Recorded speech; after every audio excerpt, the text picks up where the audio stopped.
evening, everybody. DM Fort Stillwater here with Triple J, doing our Thursday night brew. Normally we would do it every 2 weeks, but our life happens, so we're doing it back-to-back weeks here. Before we get started, I would like to give a shout out to my friend Jason Shanks and Logan Taylor. Happy birthday, brothers. I hope you guys enjoyed your day, and congratulations for surviving another year. With that being said, let's get to our players. They are still in the city of Two Bells. A strange cult of elves have run amok, causing chaos, burning the city to the ground. Our adventurers have tried to thwart their plans a couple of times now, but almost became overrun and had to seek shelter deep within the city. During their quick time in this, they have come across two prominent figures, a centurion named Silverhand and a dwarf named Hornridge Goldenelm. Will they run into these two people again? Will they find the nobleman's house that they were looking for? Will they survive the upcoming day? Who knows? Stick around and find out. Players, welcome back. I hope everybody enjoyed your little week break. And yeah, what's the players thinking right now?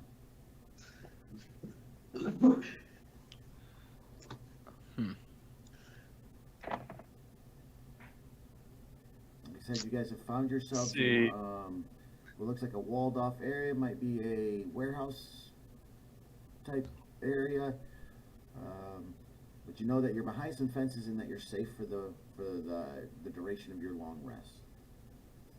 Fences, no roof, correct? Correct.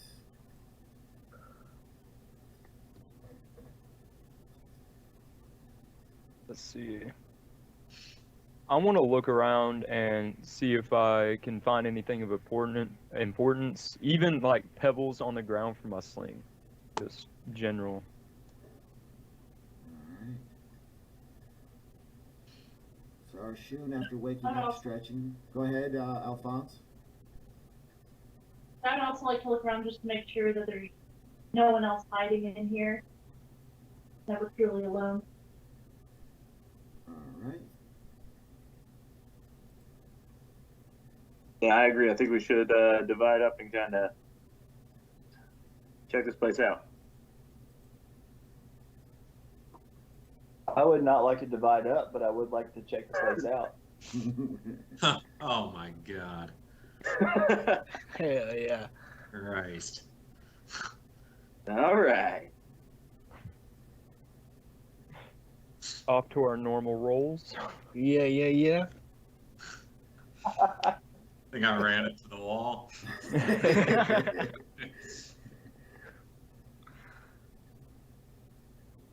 Riff is still sitting there upset that part of his tail was singed during the run. Even though he had taken a long rest and regained a lot of his strength, the singe marks on the end of his tail have him quite upset, not paying much attention to what is going on.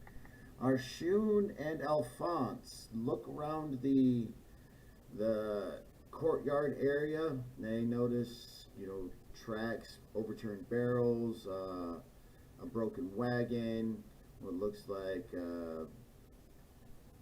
foodstuffs about. Greensleeves, looking around, notices that it's the sun has started to rise. There's light coming through, and then heads over towards one of the buildings and is walking by, hears whimpering coming just from the inside of one of the windows.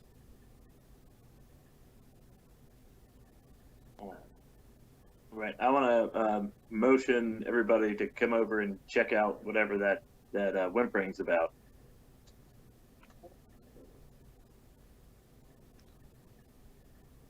I'll follow. All right. And now that I got backup, I want to peer into the windows and see what I can see in there. Greensleeves, as you come peering up with Riff behind you, I'm going to go ahead and move your tokens.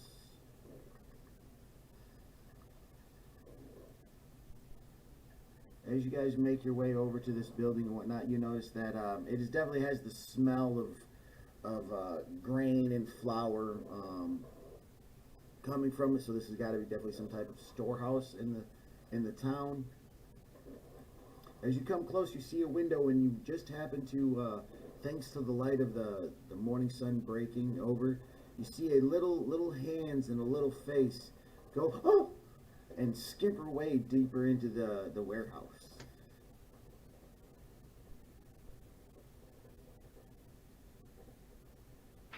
Oh, we should definitely follow. I want to find a way in. The door, preferably. I rolled a 4 on my perception. All right, you figure that out.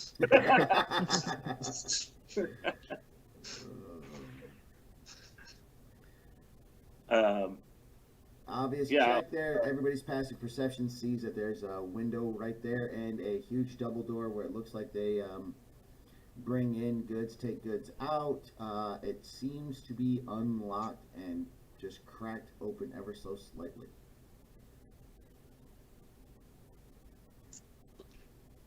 All right. I want to. Yep, go ahead. I was gonna say I want to walk up to the door and give it a good knock. Say hello. Is anyone home? You want to knock on the cracked door? Yeah, I ain't trying to sneak in and get shot. You know, like that's how my dad died. Yeah.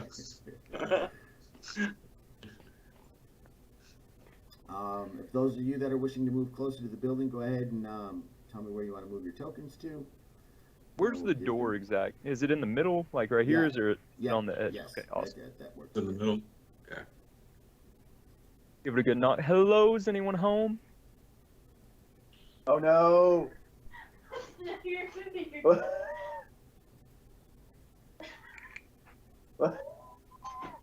I have fucked something up royally. Where did I go? Okay. Hopefully it's Oh, not. I was covering somebody. Yeah. If it's another apprentice wizard with a fire cone ability, I'm gonna. I'll push you forward. All Alright. the way back down. All right, those of you that have dark vision that are peering into the darkness, the low light, even though the sun is just starting to rise, peer through there. That would be Arshun and Riff are at the door looking at. All right, Too Green curious. Sleeves. Bart. Green Yeah, I Sleeves, want to you're- follow them, but Yeah, Fantasy I got Grounds you. has decided. I got you. Okay. Sorry. But you're a human, so looking into them shadows is going to be kind of hard. So, Oh, I'm a half. Oh, that's right, you're a half elf. I think I've got dark vision. Well, when you get back logged in, give me a percent. Well, Jesus. Riff is Don't worry, paying I'll more see attention to everything. the way his tail is twitching than what is honestly going on around. Just totally upset about that singed part on the tail. And just completely and utterly focused on that. Arshuno, as you peer through the darkness, though, with what light is available, you see off into the corner what's to be almost hidden in the some overturned sacks of grain. Is about 5-6 kids shaking. The larger of the group seems to be a young boy, and then a young girl, all human.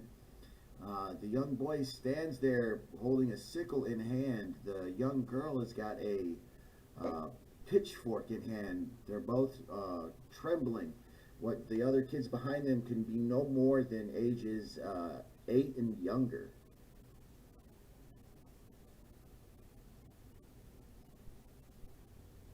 Okay.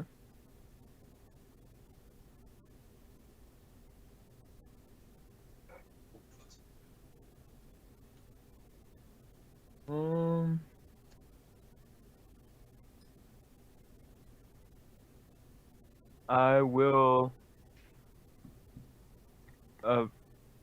ask the children if they're okay, and if where's their guardians? Alright, so Arshun speaks to the kids, realizing that they've been seen. They give a startle and raise their weapons. Stay away from us! Stay away! Why did they do that? why are they doing this? And the bigger boy kind of rubs some snot from his nose. You just stay right there. I'll kill you if I have to. You just stay away from me. The other little kids start wailing now. The girl holding the pitchfork, is looking back. Shh, it's fine. It'll be okay. It'll be okay. What is everybody else doing? So at this point, are we all aware of these kids? Yes. Okay. I would like to pull out my symbol of the Titan, even though it's bloody and gross, and just kind of be like, hey, we're not them.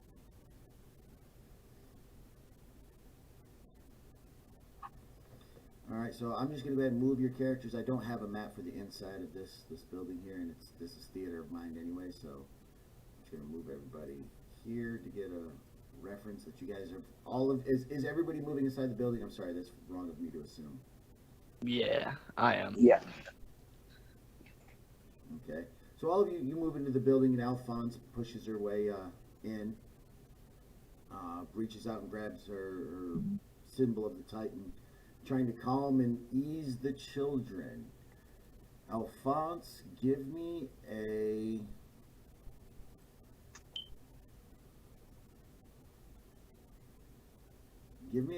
charisma check.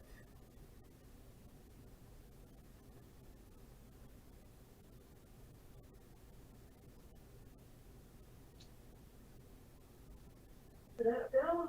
I don't know if I did that right. So yeah, go to your character sheet on your main.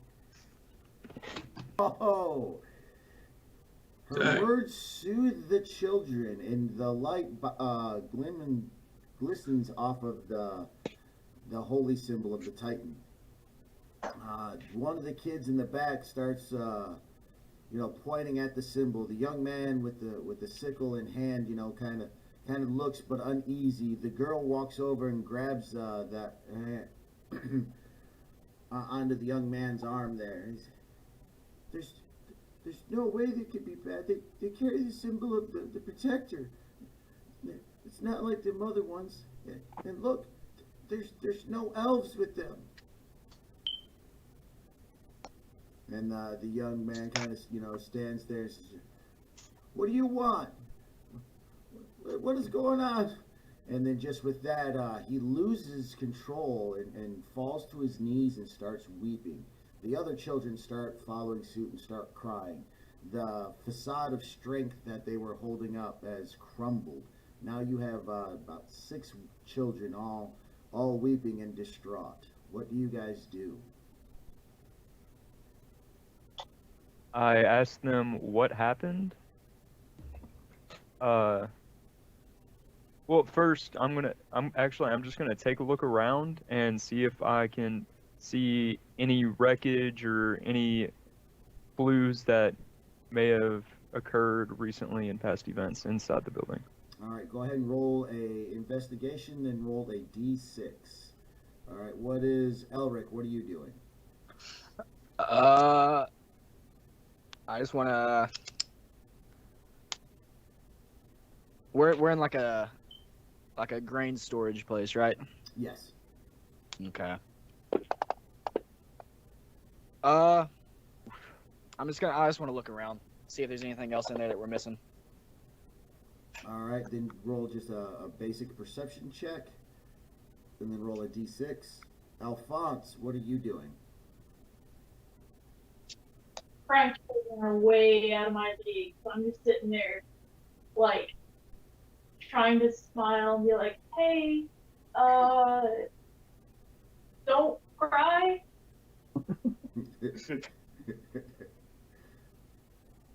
All right, Riff, what are you doing?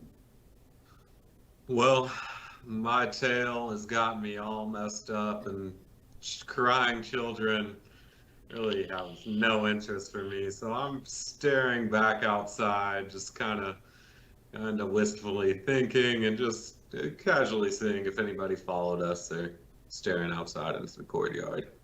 All right, Alon, what are you doing? I would like to take 1 or 2 steps forward and kneel down in front of the children. And I'll use Druidcraft to make some flowers and leaves showing my quarterstaff. And I'll tell them, we've been through a lot tonight, but we can make it through. What do you need us to do to help you? All right, roll a charisma check with advantage.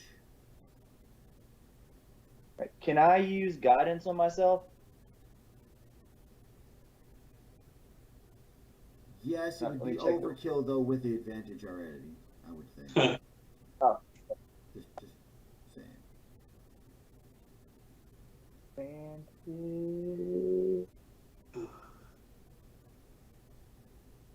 Where do I find charisma checks?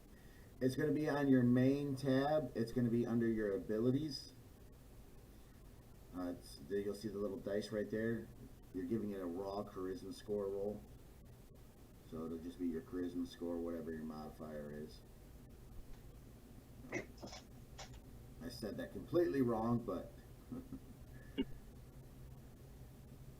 Alright. So Alon goes down and sits there and starts, gets on their level and uses Druidcraft to make some flowers bloom on the end of his staff. Gives a smile and looks to the children, asking them where they've come from, where are their parents, and how did they get to where they are at. I will go over that dialogue here in a second. Aaron Greensleeves, what are you doing while Alon is talking and calming the children? I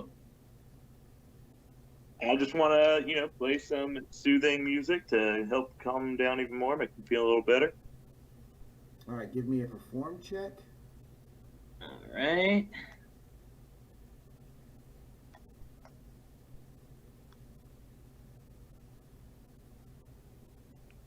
Oh, there it is.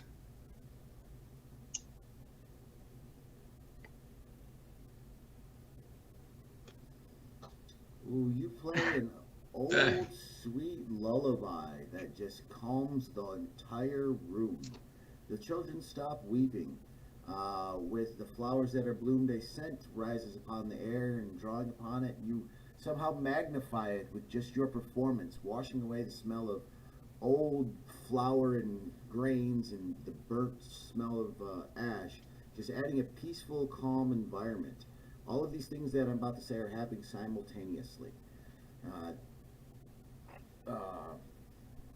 As Alon bends down and starts talking with the children, they tell of how strange fey creatures started erupting from the rooms of a nobleman's house, but a few blocks away. A prestigious elf nobleman, and how him and his family just started turning upon their guests and their servants. The young boy says with a stiff upper lip that his uncle and his brother threw them threw them out of a window into a wagon for them to get away. And last they had seen, they were fighting off the elves of the nobility with nothing more than candlesticks and chairs and things they could find. He feels that his family didn't make it. Elric and Arshun, you guys spend like the next 6 minutes walking around looking at absolutely nothing. You are trying to figure out what this kind of grain is, whatnot, but just the overall experiences that you guys have been going through for the past 24 hours are weighing heavy on you. Both of you have seen battle and seen unspeakable acts, but this seemingly nice town, for it to be ravaged and then let alone coming across these children and all of it just kind of shook you a little bit, and it has your concentration waning.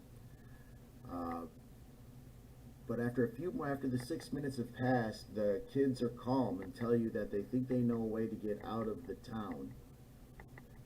But they beg you to see if their family is all right at the nobleman's house.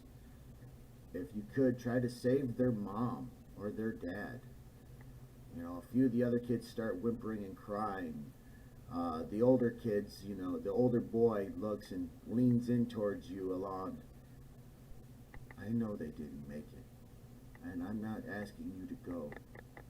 But if you find the strength to go and kill that son of a bitch. And he says it and wipes his nose and turns away and starts consulting with the other kids.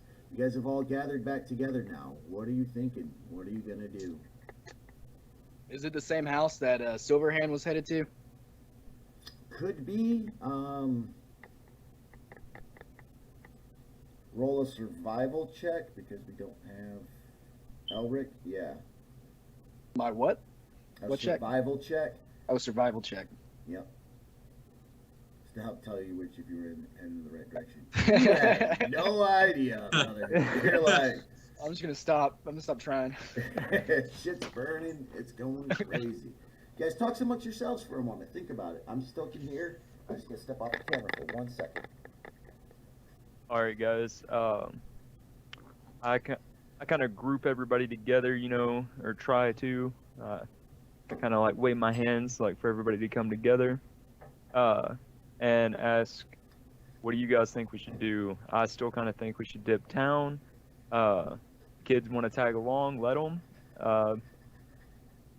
I do kind of have a soft spot for kids, knowing how it is to lose your parents, but also don't want to risk my own life for them. So.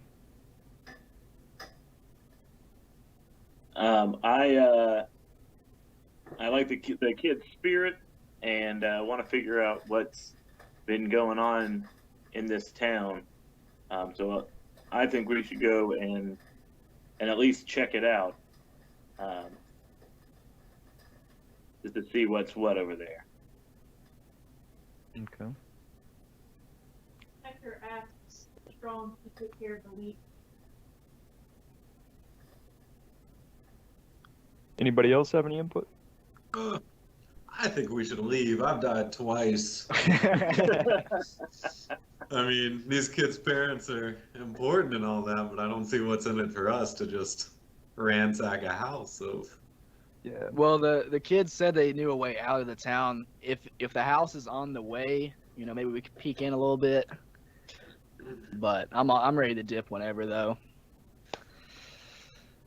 yeah, I mean, I'd I've vote. been wandering my whole. No, go ahead, sorry. I was gonna say, I've been wandering my whole life, and if my journey comes to an end, helping a little kid, it's I'm okay with that. So I'd like to check it out.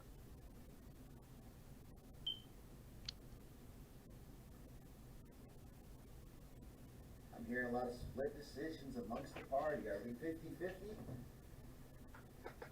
I think we're waiting on Alphonse. Alphonse said that her job is to protect. Alon. Alon No. said something about also saving the children and seeing what about this nobleman's home. Yeah, let's check out the house and see what it looks like, and if it's too intense, we can always just skip town. If it looks like there's treasure and cool shit inside, we can kill everybody inside.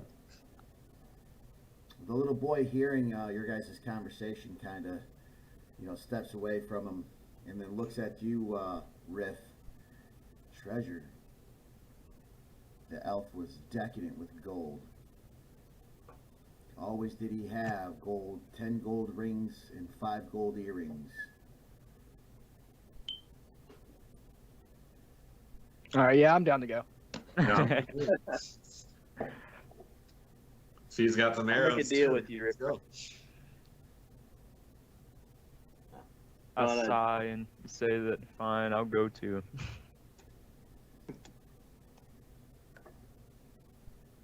If we go, y'all two can split whatever treasure would be mine.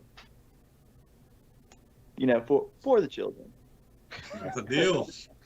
For the children.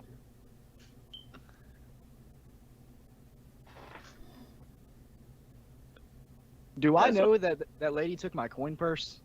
Yeah, now you do. By now you Oh, now I do. Okay, yeah, I definitely You're want to go broke. then because I'm pretty light on the cash right now. You know, I might want to buy me a new axe or something. Yeah, let's check out the house.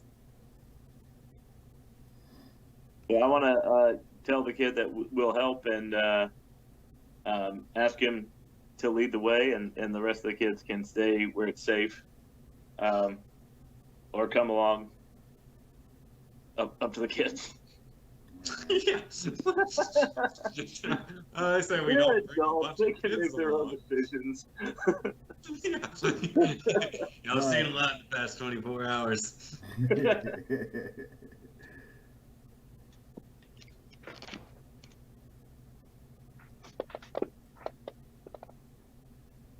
Holy shit. Sorry. No, Shatterstone, bro, you are just not. Bro, I don't know. I'm just here. I'm just in the background. I'm just a muzzle. I'm with you. Yeah. I am here today. He's our combat guy, okay? We don't expect him to look at stuff. yeah, save him up. Alright, so as you guys are standing there talking and whatnot, and the young man, you know, collects himself and has told you about the elf's wealth and whatnot, and then hearing that you guys are willing to head over there to the nobleman's house, but he says, I know a way out of the city. I can get them out. And then as you guys look and turn, you notice that his ears are slightly elvenish. Arshun, no, I'm sorry, Alon. No, I'm sorry. I got so many A's in this group. Aaron.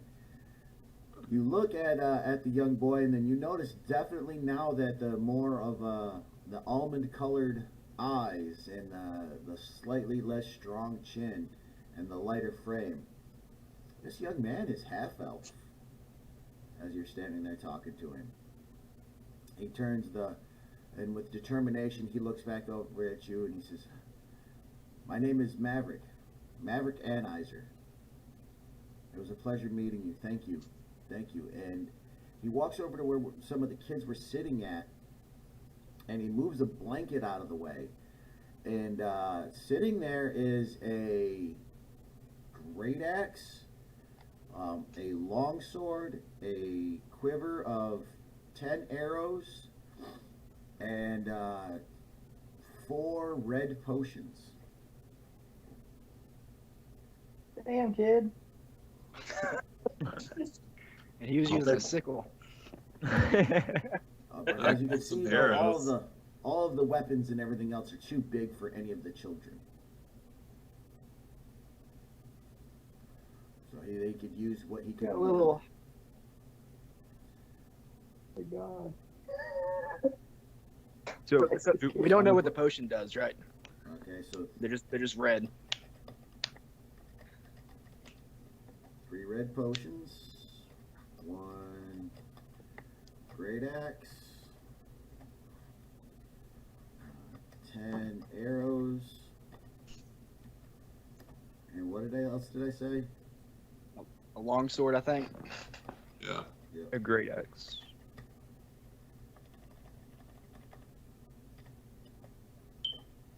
He says, Anheuser looks at you all and says, my uncle and my brother, they were fighting and they left these things in the wagon. They took them from the nobleman's personal armory. They're supposed to be ensourced with magic, but I do not know of these things. I do know that the potions, though, will heal you from grievous wounds. Take them and get my revenge. With that, he grabs the kids up, and you see a couple of boards in the side of the wall there that have been pulled up.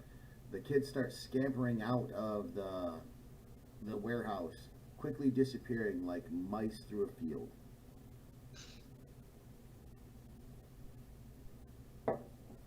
Those are arrows, not crossbow bolts.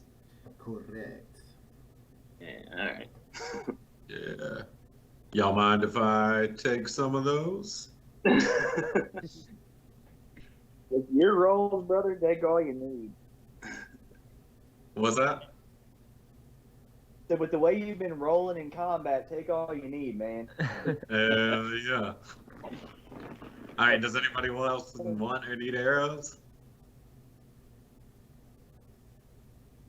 Let's see. Hang on. I do have a proficiency in longsword. Does anybody else want the longsword? Nah, I'm eyeing the great axe. It's all yours. All right. I'm gonna take those arrows. 'Cause I actually don't have a close range weapon besides a dagger, so it'd be nice. Wait, sorry. Is there anything special about these weapons? Because I've already got a great axe. They You said just- it might be enchanted with magic. We're not sure. He doesn't know what it is or how it's enchanted.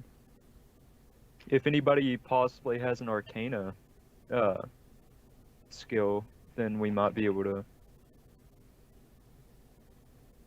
check. But mine's 0, so I do have jack of all trades though, so I might be able to. I have a +2 in it. Arcana? Yeah. Yeah. For Okay. some reason. Oh, You want me to roll it and see what I find out about it? It's a- Yeah. the big Let's see one. what happens. Nice. Yeah, you're like, ooh, it's shiny. See, Yeah, strange writing.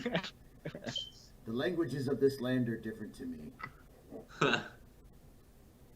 right. I'm adding the arrows to my quiver. Ooh. Oh, Yeah. Are you gonna put I'll it drop in them. I'll drop them on your character sheets. I just want to know who's taking what. okay. Okay. Arshoon's taking the longsword. Rick, you taking that great axe? Yeah, I think I'm going to.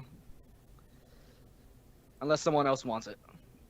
Because I do already have one, so if someone else wants it, then go for it. This one's magical. It's shiny, I mean, sorry. It should appear on your character sheet Is as there an any- unidentified item. Ah, And I want to suggest to the party that we should split up the potions between us. And I'll take one. Yeah, I think our frontline fighters should take them. Like, take one, Ulrich, Alon, I believe. No, Alphonse the turtle, right? Aaron has a 12 HP, so you could probably use one. Fair enough. Oh yeah. Yeah, so I'll take one of the potion. In theory, I'll be able to hide, so I shouldn't really be needing too much. But we'll see how that goes. And if y'all don't, I'll hold on to one because I have a lot of healing skills, but I would rather not use one. I'd rather use a potion on me than a healing. I'd rather use healing skills on y'all. Yeah, that makes sense for y'all to have them. Because y'all can't heal yourselves, or, you can, but... Right. Yeah. And can I use Jack of all trades to get a +1 on Arcana, and try and inspect just my longsword? See what it might have.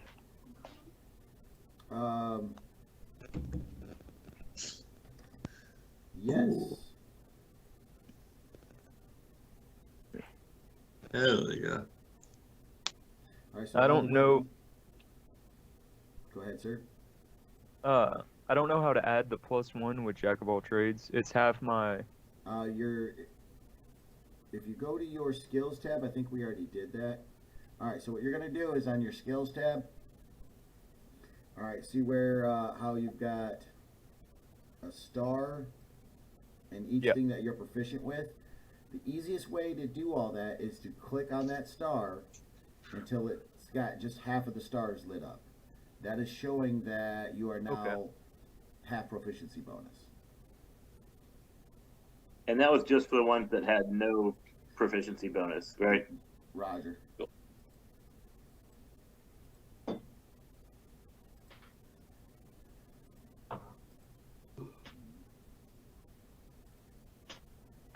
Okay, cool.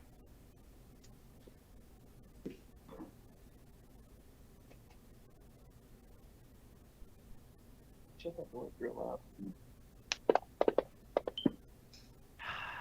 loud. It's shiny. Yeah, you too, man. You've been spending so much time with Ulrich there. You're starting to talk and speak his languages more than your own, and you're like, yeah, bro, that is shiny. All right, so who all took one of the potions? I've got one. I think Alon got one as well. Alphonse. So we got Aaron. Alon took one. Correct or no? I think he did. Yes. All right, who took the third one? Alphonse.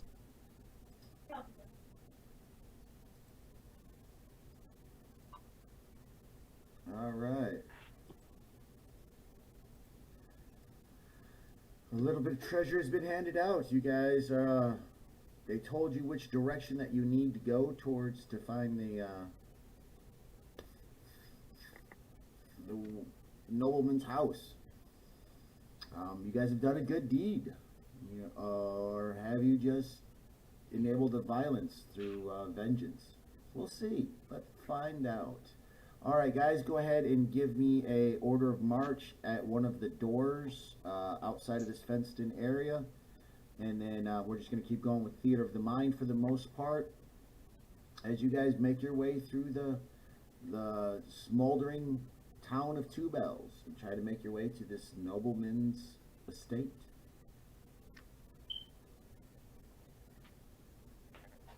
So on the map there, just choose one of those doors and then stack like you what the order of march is going to be. Oh, can you send me the map? I Yep, no problem. don't have it. Already started earlier. Alphonse has 23 HP, so I would like to volunteer. Yeah, I was thinking Alphonse Yeah. and Ulrich. Wait, Yeah, how let's much? probably put the big guys in front. Yeah, I'll definitely go behind second. You know. 20, oh my goodness, hell yeah.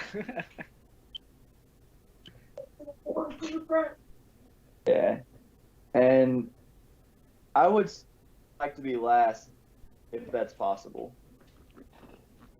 That's on That's y'all, man. awesome. You guys tell Are me. y'all okay with?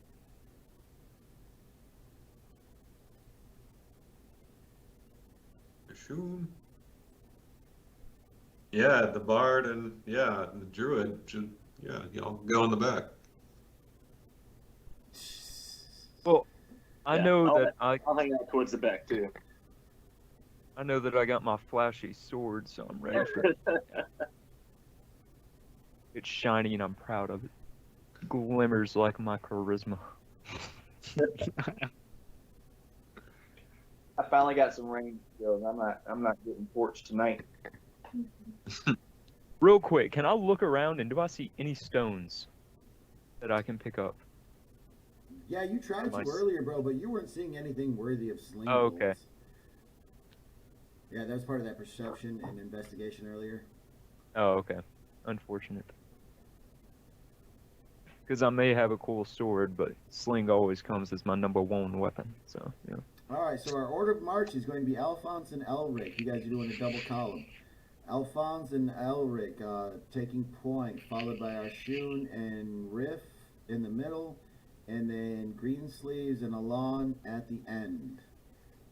All right, so how are you guys proceeding through the town? Are we just full on running? We walking right down the middle of the street? Are we pieing corners? Talk to me. How are you guys handling moving through the smoldering city of Two Bells? What's the sound? I mean, can we hear violence like Yes, nearby? not directly nearby, but from your passive perceptions. The town of Two Bells is still well in combat. It has not been a rout. The whole city is not completely engulfed in flames. Challenges and sounds of combat can be heard still throughout the city. So you definitely know that you're still in treacherous waters.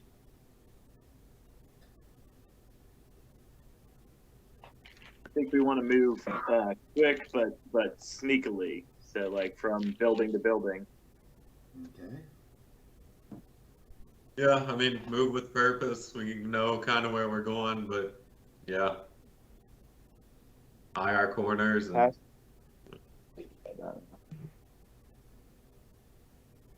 All right, so you guys move as a whole with a slight jog, checking out good spaces in between each other, looking around. So no disadvantage on this roll as you guys are moving through. It Oh, doesn't nice. matter because Arshun and Elric and Riff. Oh God. I don't even know what's Riff, going you on. gotta get over that burn on your tail, bro. yeah, I know. That's what I use, guys. So the front half is just running and moving. The Alphonse kind of is paying attention, but is a bit more distraught over the leaving those children behind. But she kind of feels that Titan will watch over them. Greensleeves is kind of keeping up, but for some weird reason, he's just like, dude, this is gonna make an amazing ballad. Like, I know this. Ooh, look, there's somebody over there, and just kind of keeps on moving along. Though, as you start moving through the parts of the city and whatnot, you catch sight of what could only be a nobleman's mansion just up around the corner as you guys pass in front of some houses before you head down another alley. And the only reason that it does is because it stands, at least another story taller than all the other buildings. As you do, though, you are the only one that notices, too, though, that there seems to be a green and red glow emanating from that building. Like it would pulsate a choo-choo green followed by a lava fiery red.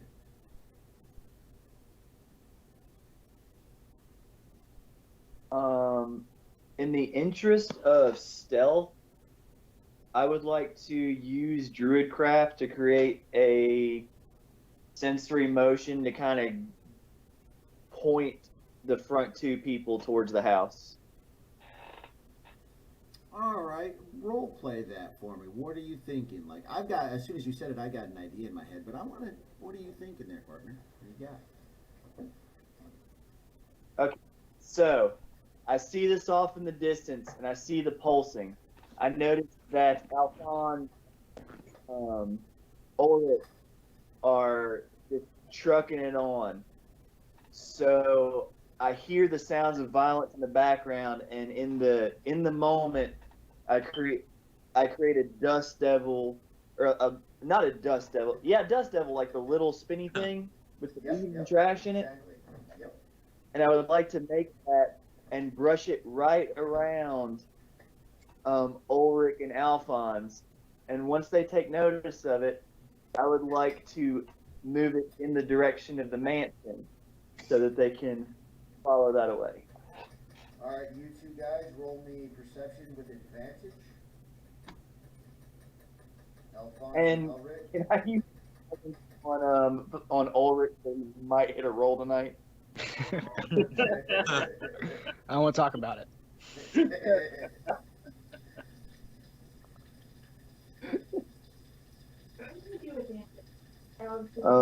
Bottom left corner it says add and dis. See, y'all ain't ready for it. There we go. Dang. Oh, heck yeah. I'm taking the reins. Guidance wouldn't even save you, man. That whirlwind is blowing all of my hair into my face. Oh yeah, good thing you had that tag. So yes, as the two of you are trucking along, looking around, both are more looking for enemies to dispatch than the road that needs to get you where you're going. And like I said, though, Alphonse still a little lost in thought about leaving them children. Elric not understanding what is happening on this crazy continent that he finds himself on.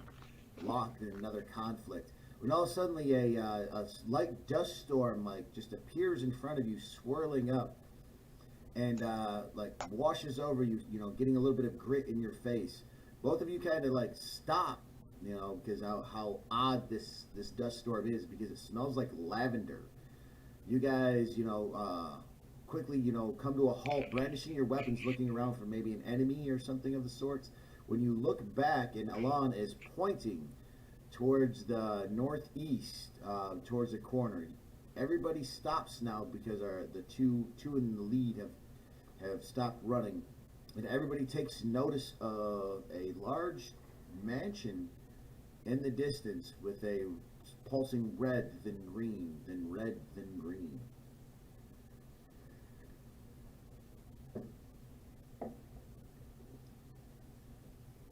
What is everybody else doing? What are they thinking?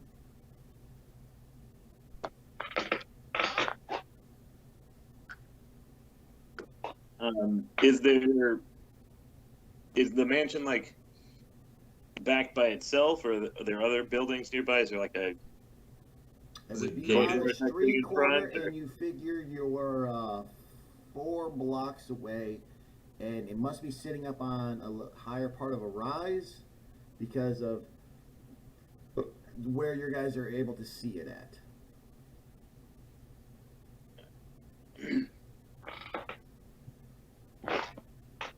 So I think we should keep heading that way, but keeping to our original plan of staying behind cover as much as possible. Just kind of cautiously approach. I agree. I agree. Everybody is in agreement. Yeah.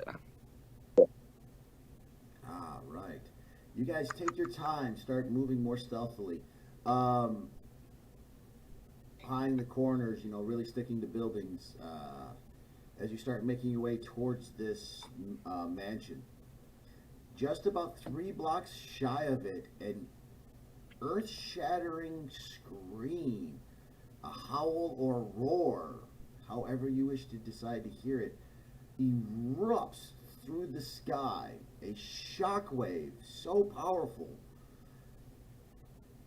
that some of you may be knocked to your feet. Oh my god.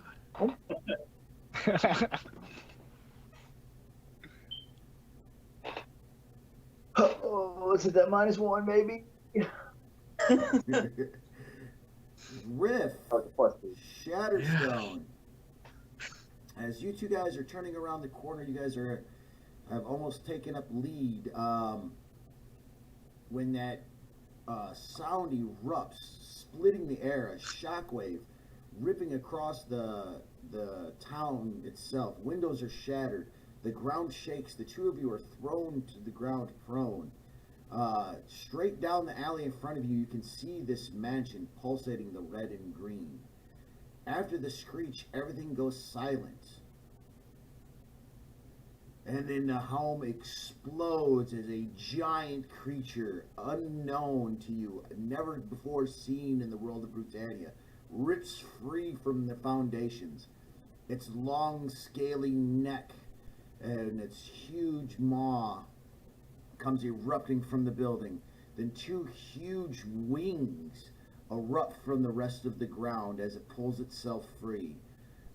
A thing never before seen in the world of Brewtannia, unknown to any that live here. A thing known as a dragon has just appeared in 2 bells. Everybody roll me a doo-doo-doo. Oh, Jesus. All right. Riff, Oh no, brother James. I don't know. I haven't rolled over a 5 today. Oh my. got that haunted dice. Yeah. All right, so Elric and Riff that are on the ground have become so shaken, they have become paralyzed with fear from this strange beast erupting from it. Alon and Greensleeves seem to be the only two, and Arshun. Those three are the only ones to have full movement and reaction. Parts of the building are starting to come falling from the sky from this. What do you guys do? And do it quickly.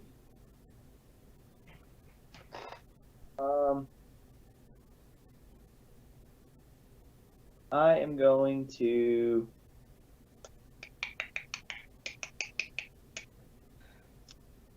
Who's the lightest one? Riff Raff? Sure. Alright. I'm gonna grab Riff Raff and yell to the others to grab the others and attempt to drag everyone back to safety away from the falling crab. Yeah. Let's see. Who am I supposed to? Alphonse is a giant turtle. I'm probably Alphonse not. is a half orc. Oh, half orc. Okay, my bad. Wrong character, I thought. Okay. Turtle. So I grab Ulrich and I try and drag him back, and we try and hide. All right, those of you that are grabbing people, give me a strength check.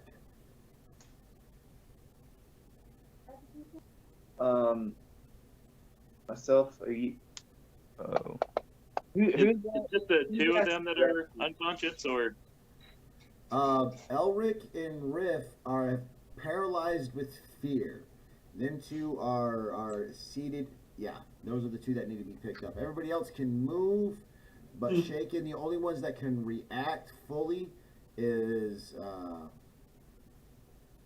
what are you guys rolling? Greensleeves. Alon. oh yeah, no, I'll say. And Arshun. Ooh, Holy. oh, So anyways, they Greensleeves, don't. you Wow. can only to grab one of your friends, and in the process, don't do anything at all. But like, I don't even know what to do with that, man. Because in my mind's eye, you come running over and you're like, get up, and you go to grab. Who'd you say you were grabbing? Elric, probably. And you're just like, no, no, no, I no, like no. ran in too fast, tripped over him, and landed on top of him. Yeah. All right, so I want to get up, All right. and I want to cast Unseen Servant and No, have my that's- Unseen Servant. Hold on. Dex. So, Elon, you was able to get. You went after Riff Raff, right? Yes. Alright, so Shatterstone and Greensleeves. Shatterstone and because Greensleeves ate shit. Alright, all of you guys get this. Okay. Jesus. How update my an advantage? What's up? Yeah, can I roll my acrobatics on that? Yes. Do you hear me? Okay. I didn't hear what she said. He didn't hear. So, Wait, Danger so we says- can? Hold on a second. What you got? have advantage on dexterity saving throws against effects that I keep with this count. You are talking about your danger sense?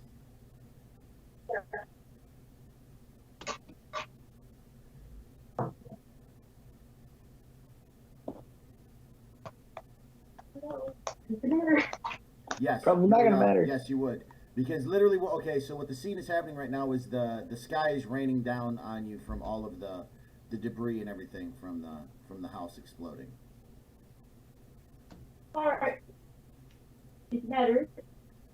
Yeah? Yeah, it No, does not matter.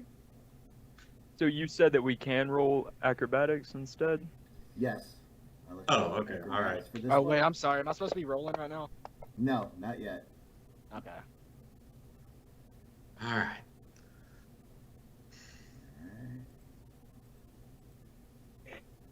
Shit. Real quick, how do I pull up my like where my inventory and stuff is? I accidentally just exit out of it.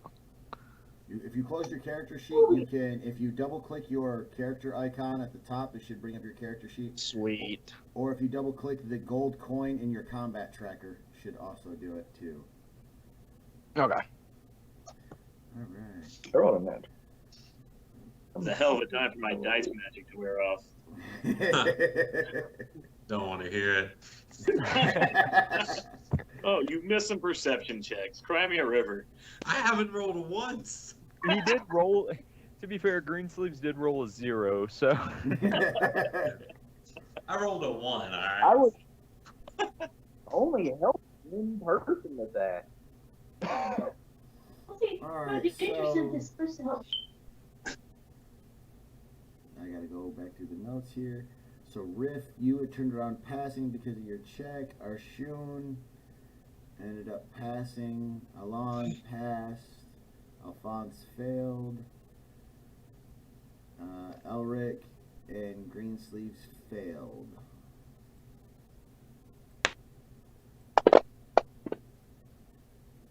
Oh, well. Alright, so Greensleeves.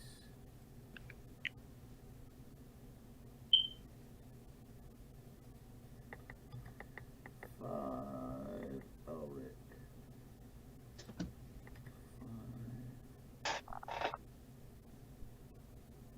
Alphonse.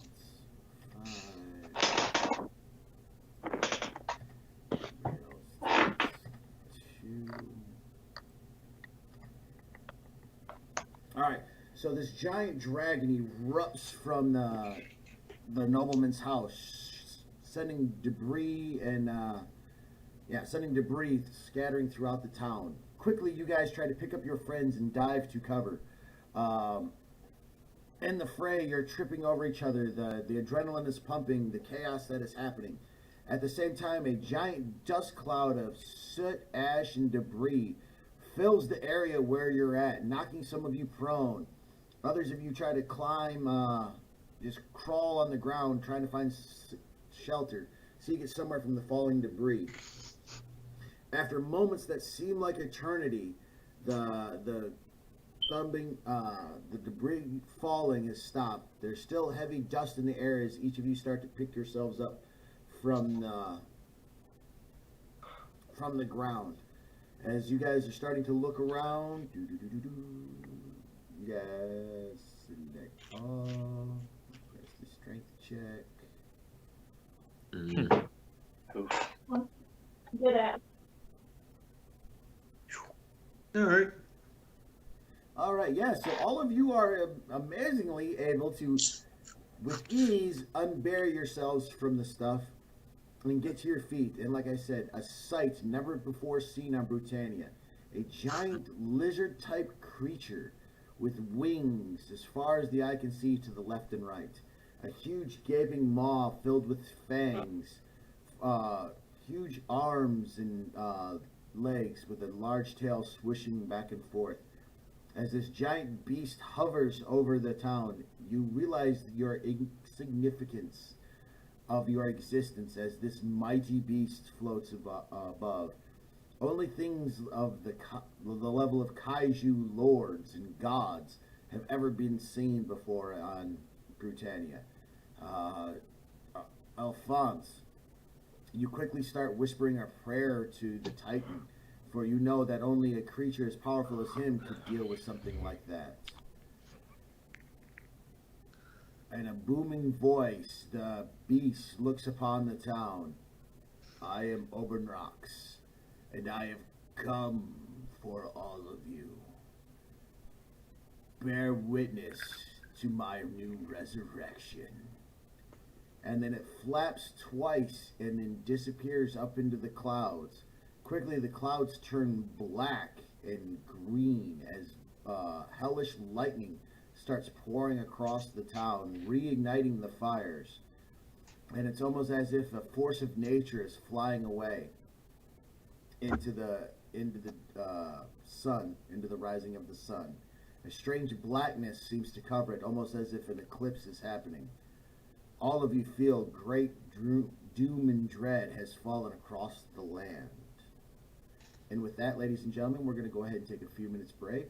Let our characters mull over what has just happened, what they've just seen, as I get the scene set for the next encounter. How are our players going to do? What's going to happen?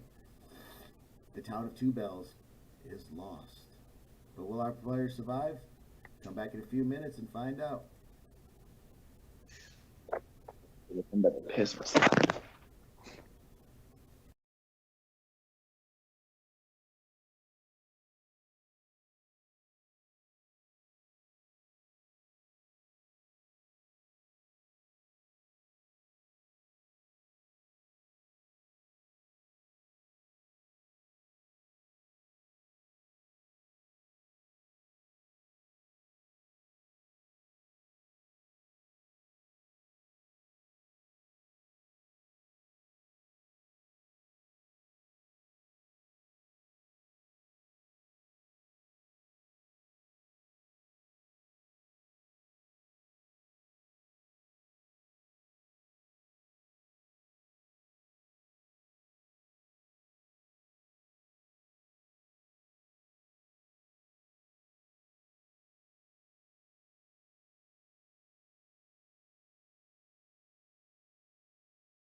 Welcome back for part 2 of Thursday Night Brew. Your host slash Dungeon Master DM Fort Stillwater. Again, I would like to say happy birthday to my brother Jason Shanks and to one of my good battle buddies, Logan Taylor, man. Happy birthday, guys. With that, we're back at it. The players are here in Two Bells, or what was left of Two Bells, and have been privy to be a part of the bringing of darkness, the destroyer of Brewtannia. They have witnessed the rise of the dragon Obrox. What happens next to our players? They find themselves digging themselves out of rubble from the destroyed town. Fires are still raging, people are still fighting. Players, what are you guys doing? What are you thinking? And with that, everybody's going to give me an initiative roll.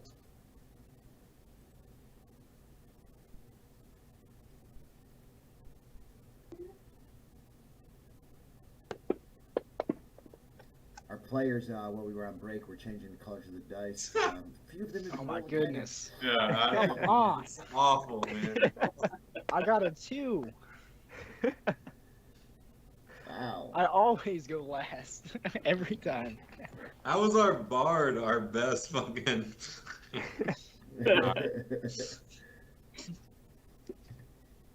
So a bard and a dragon. Not good. I'm changing theirs up a little bit because I forgot to change. Yeah, the cool thing about Fantasy Grounds is in the settings I can have it to where all the monsters will go in order, or when it rolls the initiative, it rolls it individually for the monsters. So instead of one roll for all of them, it will roll individually. So this way you can have turns in between instead of just all the players go, then all the enemies go, and so on and so forth. Because that to me gets a little monotonous.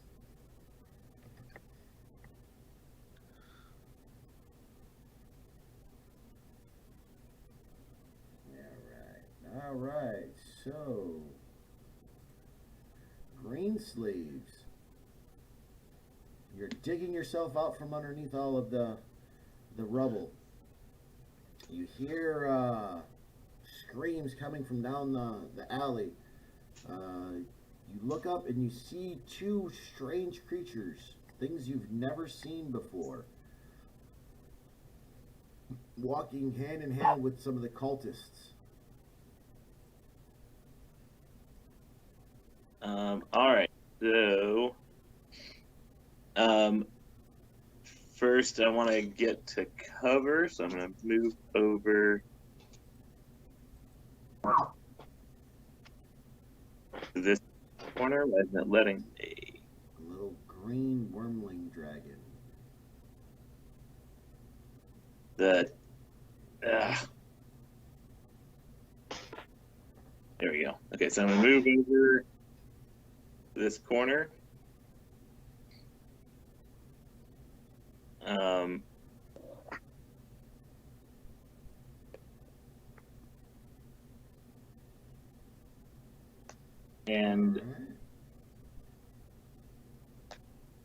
And I want to use one of the red potion that I'm carrying because I got hit by a bunch of rubble and I'm kind of feeling the effects.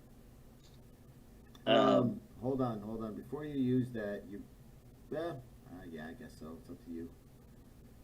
Okay. Yeah, I was like, wait a minute, you should have you're almost at half of that makes sense. So how do I use the potion from my inventory? Yeah, you would just tell me that you're using it right now as the game progresses and you guys start identifying and knowing what potions you have on you. Under the spells tab, it has the different potions already coded.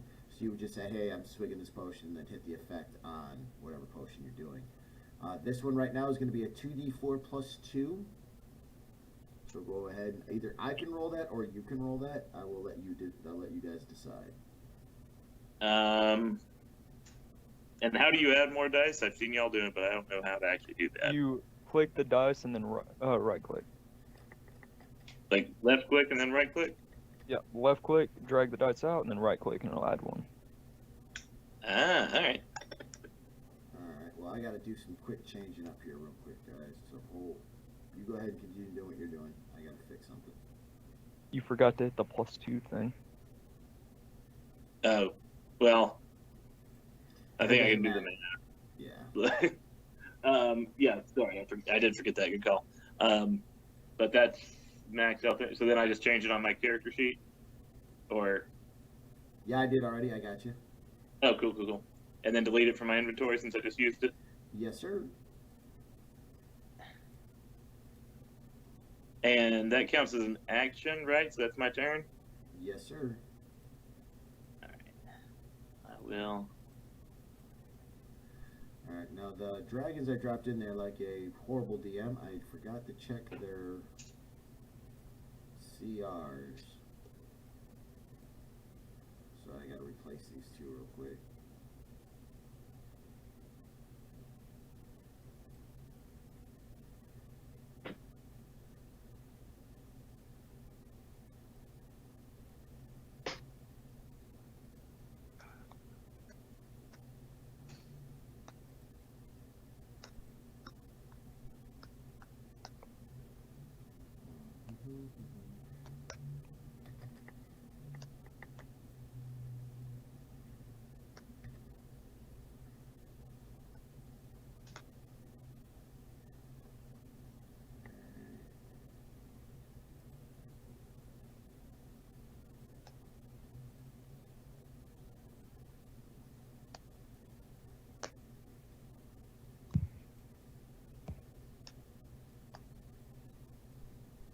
One still is red and one still is green.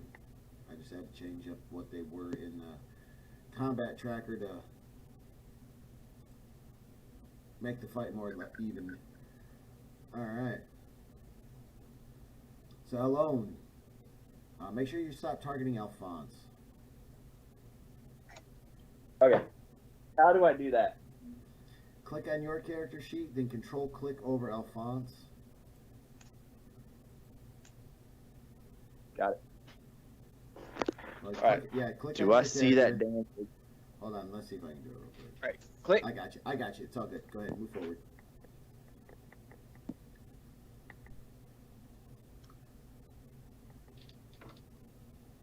Okay, am I good now? You're good to go, sir. Do I see that damn wizard in the back? You don't know it's a wizard, but you do see a cultist back there with a whip, cracking it as these strange creatures are crawling all on floors.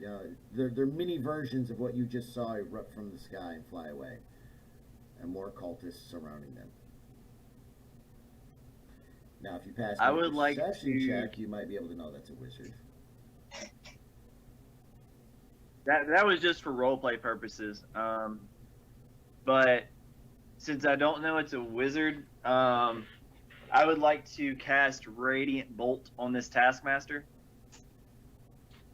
So let's see if I remember how to do this. Control, click the wizard, Yep. or the cultist. All right, actions. All you know is just the one that's got the whip, cracking it towards those strange beasts. So, yeah, always take out the Taskmaster. So I'm gonna.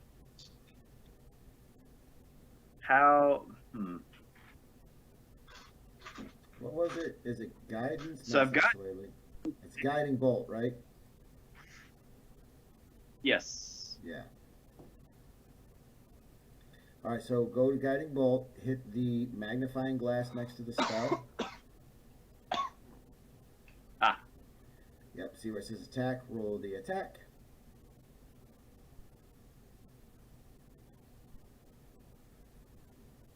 Whoa! Pulling himself from the wreckage, Yeah. seeing this taskmaster whip these strange beasts down the alleyway, focuses upon his inner magic and unleashes a guiding bolt, slamming into the taskmaster's chest. Roll your d6, hit the damage button.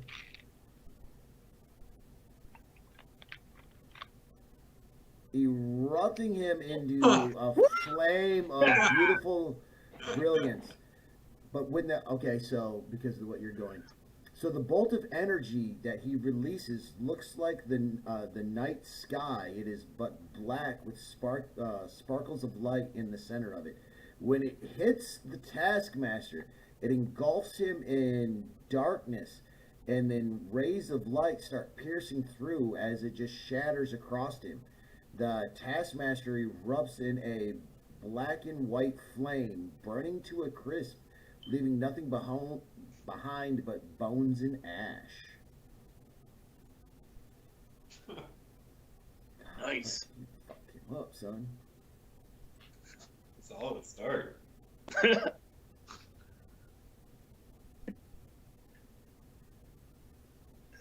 Take it out, my wizard. Mother. Alright, sir, you still Gotta, have a movement left? I will stay where I'm at and pass my turn.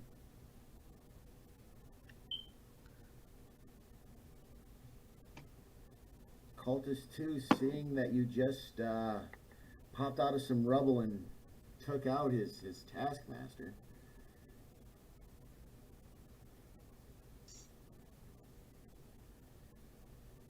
And he moves up 20 feet, pulls out a crossbow.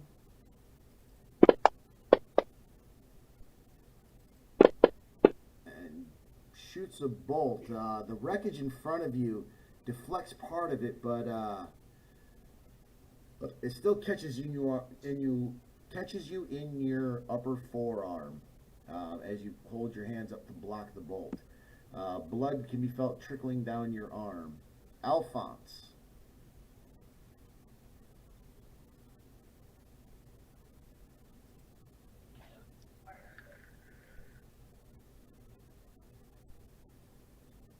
Maybe I could.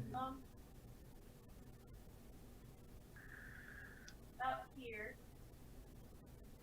That was me. Yep, that one's you.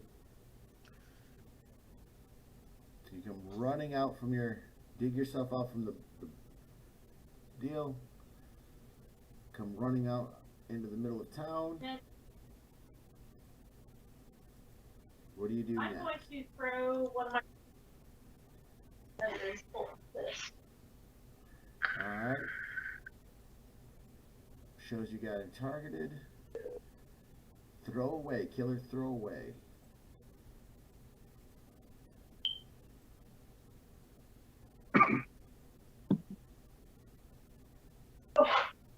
Okay.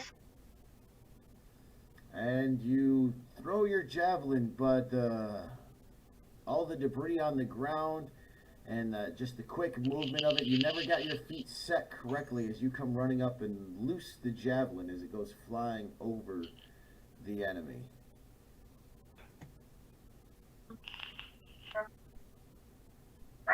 Movement.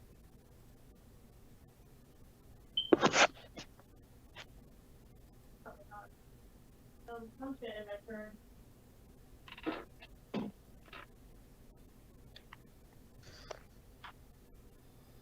Cultist 1, seeing what his buddy went after in the fall of the Taskmaster, he does the same. He comes running up, pulls out a crossbow, and takes aim at Alon, letting loose another bolt towards him. Ooh. Oof. This one, catching him straight in his leg, a loud thump can be heard. Elric, you hear the whistle of a crossbow bolt fly over your face as you sit up from the debris. Alright.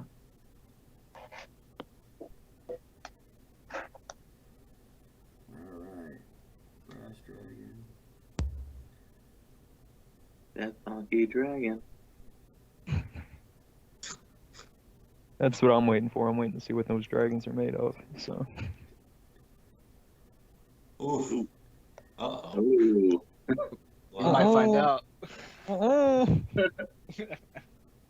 The strange Brass creature, this dragon,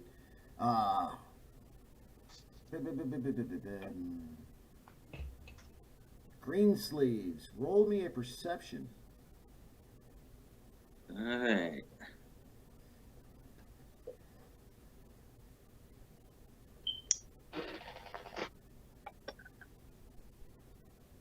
Damn. As the creature comes galloping by on the ground, its wings still tucked in. Just ever so quickly, you make like eye contact with it, and you swear for a second there was a tear in its eye. Then it just leaped upon a townsfolk who was trying to free himself from the rubble, and starts gorging himself upon the poor fool. Riff, what do you do? I am still just shook from how shitty I've been doing up until this point. I see Cultist 2 running towards me, towards us.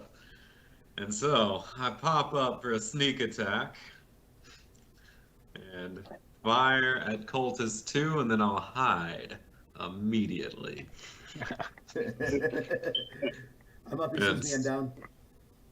What's that? I'm up, he sees me, I'm down. Yeah, exactly. Exactly. So, all right, so I think, okay. And did I just roll the d20? Yes. Roll on your character page, on your character sheet. Remember, under your actions tab, now you're going to shoot him with your short bow. You're using regular arrows, right? Or are you using the magic ones? You got to let me know. I'm using the regulars for now. All right, so roll that d6. I mean, that d6, that d20 with +6 in there. Whoa! Jesus, there we Ooh, go. now roll that damage dice in there, and yeah, this cultist is dead. Yeah, he's dead.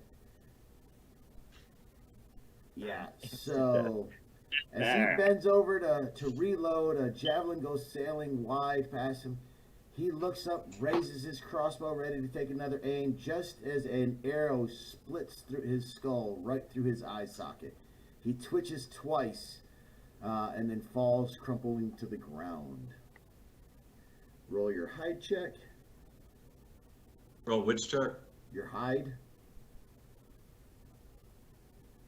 Under skills. Yeah.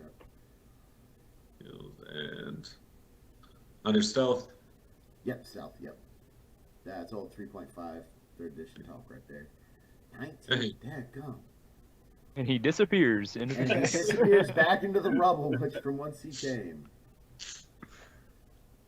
All right, just do that 3 more times for us. Yeah, the attack. All right. Yeah, I've got this part.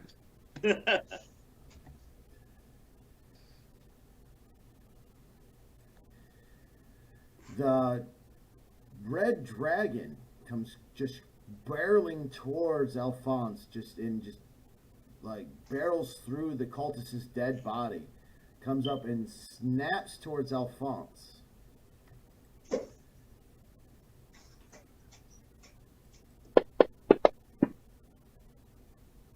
Oh, Alphonse quickly dodges back from its maw, barely missing its bite. And you're dead, bro. Bye, dude. Arshun. I will move behind Ulrich.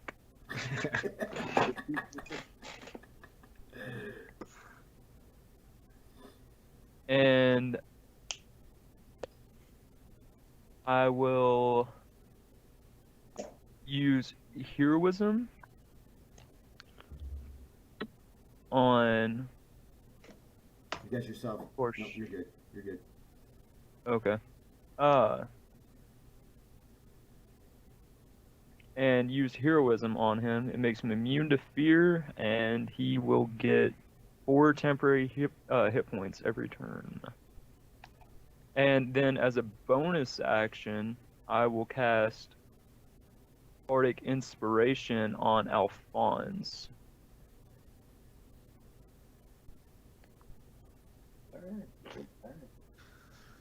And I will end my turn.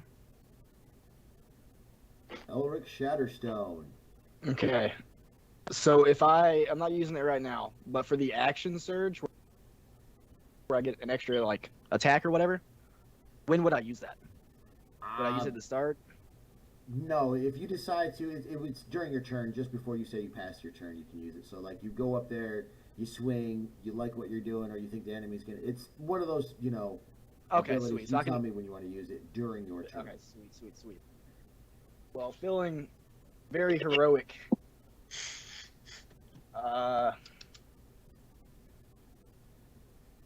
I'm going to move to the side a little bit. And I will throw one of my hand axes. Oh, wait, is it 30 feet or 20 feet that I can throw it? 1 second. It's 20 feet and 60 but I haven't moved. max. 60 at a disadvantage. All right, so you gain temporary hit points equal to. 4. My charisma modifier. Yep. So you just gained 4 because that's the start of his turn. Okay. Not your turn. It's at the start of his turn, which you actually played out good because his turn was up next. So wham. All right, that is a statue in front of you. So remember the landscape is the landscape. Okay, can you cancel that then? And let me Sure move. can. Sure can. Appreciate you.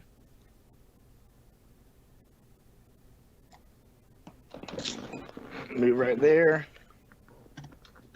And then I'm going to target the cultist 1. Is that the right one? Yeah. I'm going to throw my hand axe at it.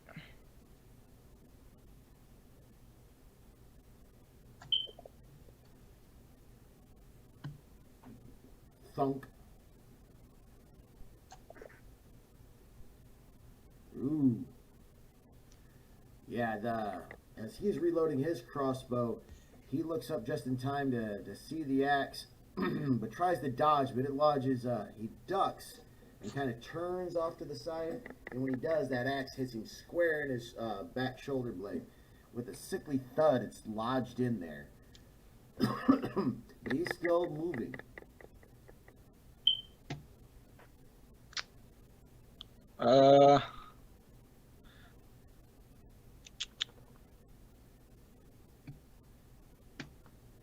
How far did I move? I wasn't paying attention. So you were 1 square in front of me, and So you what, moved you 15? moved 25, I think is what it said. So you got 5 feet left. Alright, I'm just going to end my turn then. Okay. Green sleeves. All right. So as the dragon flew by, I saw the tear in its eye, and I was confusing, but then saw it devour a townsperson, so I'm not super sympathetic. So I'm going to cast Dissonant Whispers.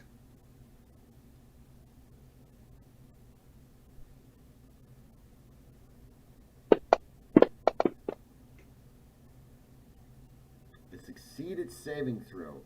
Your magic seems not to affect it, as it is a foreign creature. All right. That being the case, I'm just gonna go ahead and move away. So for purposes, so it'd be 5, 10, 15, 20, 25, 30. Okay. So I had to figure in that corner there for you. Gotcha. And yeah, and I'll just end my turn. Oh, you don't want to go play with the baby dragon? He just wants to play and cuddle with you. It's having plenty of fun with that corpse it found. I don't want to interrupt. Allah.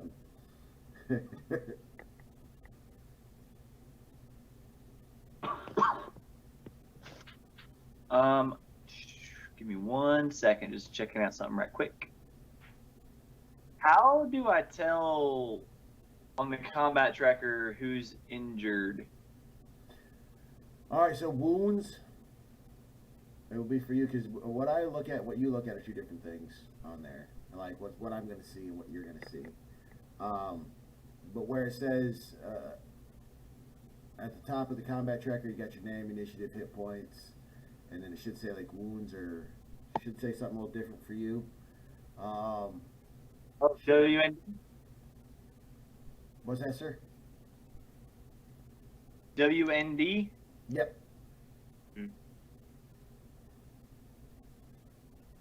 well.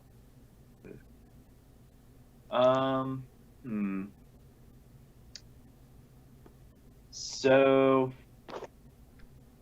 I'm going to see this dragon attacking my friend, and I'll scream just like the wolves and cast guiding bolt on the dragon.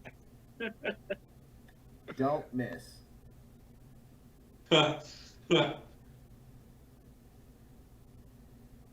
Wait, it's not letting me control click There that. you go. dude. You got There it. we go. Target. Guiding bolt. Let's go attack. Hits. Woo. Nice.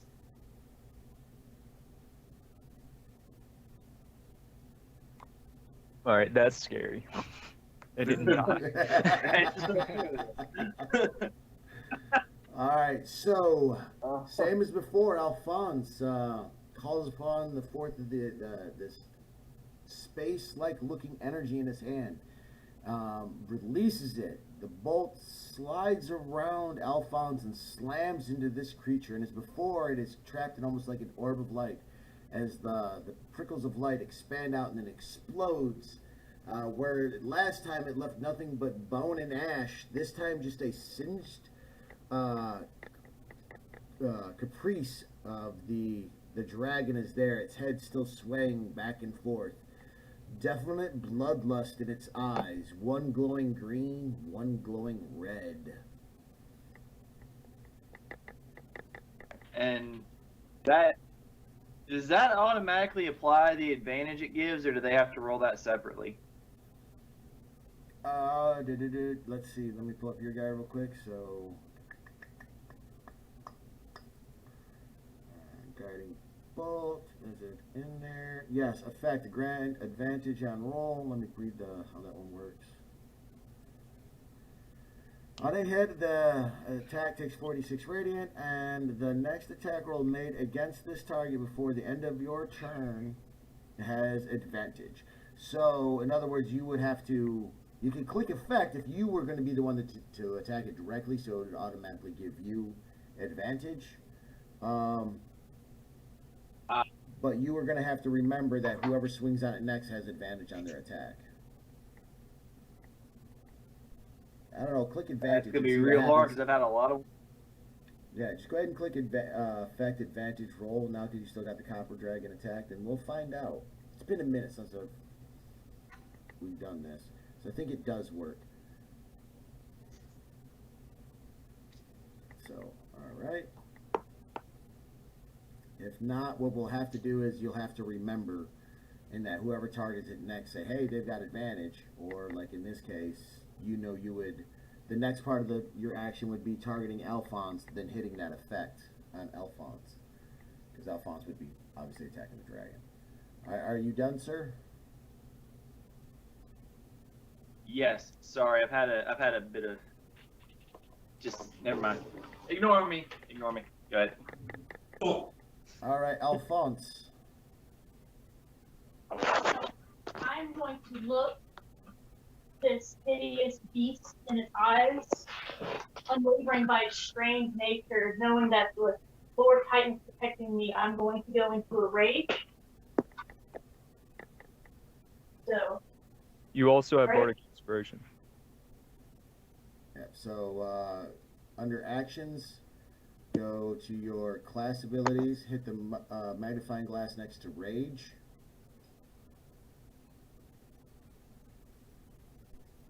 And that should bring up the effects option, and then click the rage effect.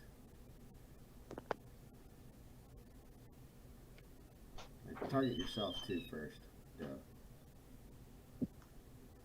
Should just Target you. myself. Was you able to get it? No. So, let me try this again. That didn't work. Yeah, so under your actions tab, hit the magnifying glass. Oh, nope. Try, we just did something, I missed something. Yeah, but on your actions tabs, under your class abilities, you'll see Barbarian Rage. Hit the magnifying glass. It should bring down another drop-down menu that's going to have an effect, Rage. Just click that effect and see if it drops it on your character. If not, target your character, then give yourself the effect Rage.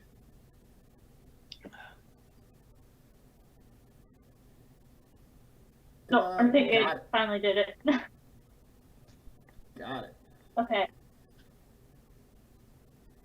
And then I'm going to swing at him. You said I have advantage on my swing? Yep, so of go ahead guiding down. bolt?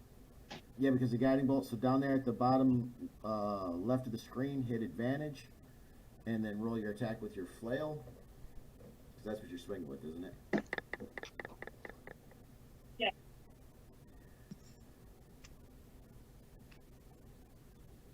Wham! Alright, roll your damage. Oh, no. Get out of here. Oh, my. Oof. You targeted yourself for that whole thing. Oh, gosh. Huh. So, never mind, we're going to do this real quick. Untarget yourself, target the dragon. I'm going to drop the hit on there, and then you can roll the damage, okay? I'm like, why is it resisting the damage? Oh, to Alphonse. Oh, you're smacking yourself in the head with the flail.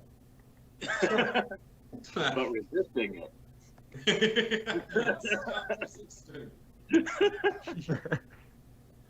So yeah, if you would, go ahead and untarget yourself, then target that dragon in front of you.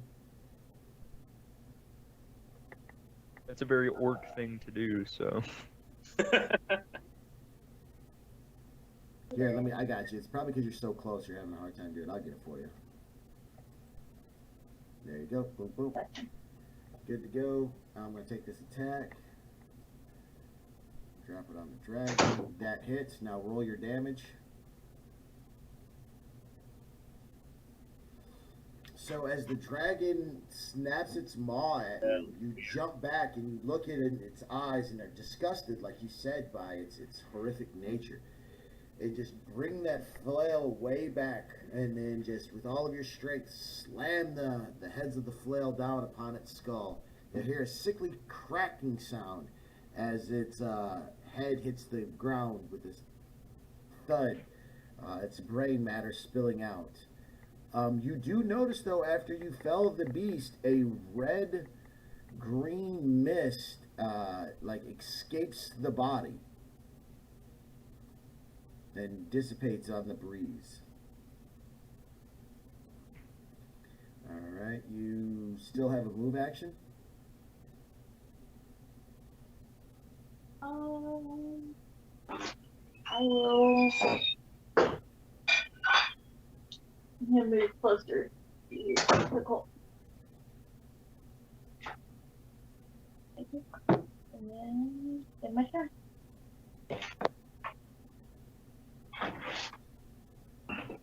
Cultist 1.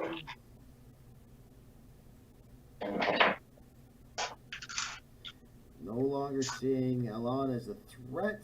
Sees this giant of a man coming towards him. Throws away his crossbow. Steps around with his scimitar and swings on him. Oof. Slashing him hard. But the aura of the hero seems to absorb some of the damage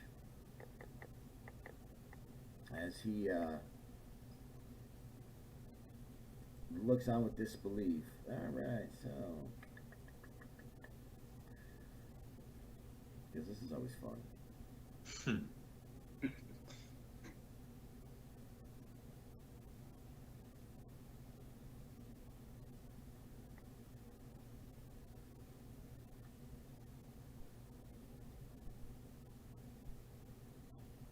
It's only got a weak little one, but that's all right though.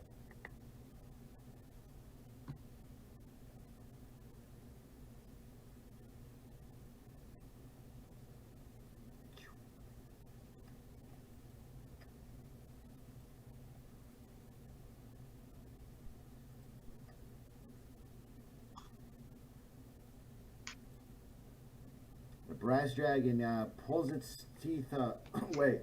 It hears the scream and the crash of its compatriot getting destroyed. A red-green glow starts pulsating from the creature even more. Almost now it's like there's a flame around it. It turns its maw towards the breath can be being sucked in as a red and green fire burns down its throat. It unleashes its breath weapon towards the two of Alphonse and Elric. Alphonse seems to be able to dodge away, but Elric turns and stares in disbelief as the horror that is this thing is unleashed upon him. He'd be like, I'm up, he sees me, I'm down, bro. That's what I mean, that's my move. Alright, so I'll I need to move roll here. this real quick. I will sneak. Yep. Alright, so Walk through the. yeah, you gotta Wagon? go around the wagon. My acrobatics are +8. You won't be able to hide. Yeah, I Okay. got you. So I'll go up one.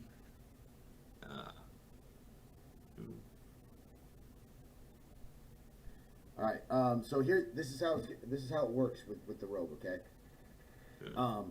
You have a hide score already established. Yes. If you shoot from that spot, the dragon has to roll perception versus that first hide. Okay. If you move, it eliminates your initial hide score. You move, hide, then attack. You cannot hide again. See what I'm saying? Yeah. So, but I'm out of range to attack that dragon, right? What's the range on your bow? Yeah, because if you would be at disadvantage from there. Hold on. Oh. Targeting.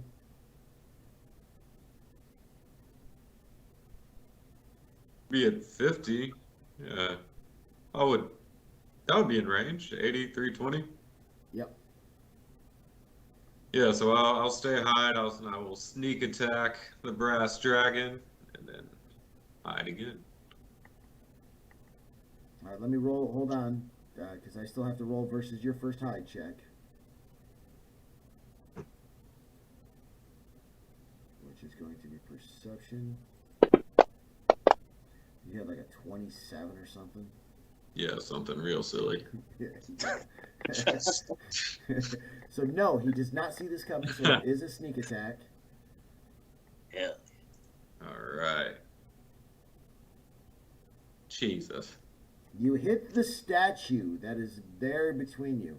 You think you see it's coming out, and you're trying to lead it, and you're like, got you. And you just release the arrow, and you're like, fuck.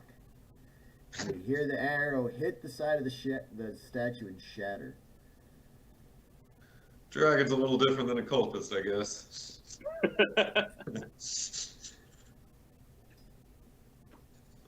Alright. And then I'm still hidden, correct? Right. Now you know. Now you got to roll a hide because you just All right, no. your initial hide score is now gone. Okay. And he's stealth. Attack. Oh my! You literally just fade into the rubble. Completely and utterly Somehow even more disappeared. hidden. God bless. Yeah. I'm dug in. Alright, pass your turn. Ah.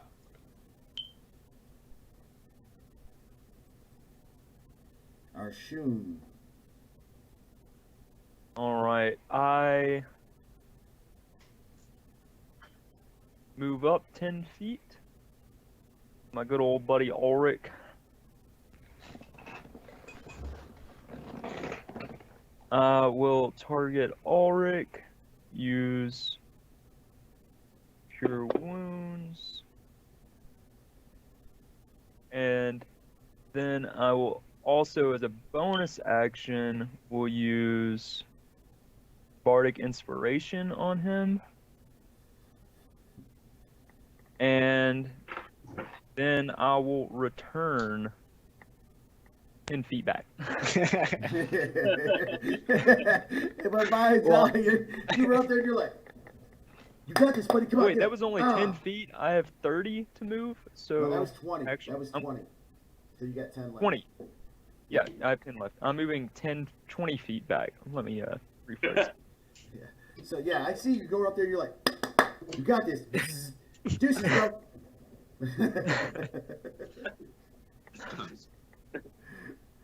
And then I end my turn. And don't forget the 4 temporary hit points that he gets.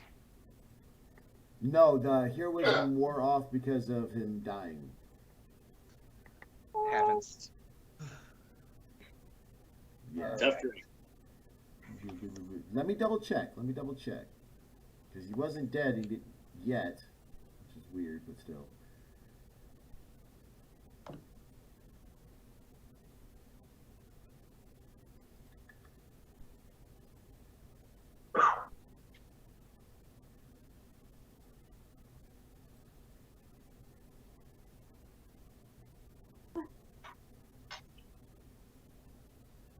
No, honestly, it wouldn't.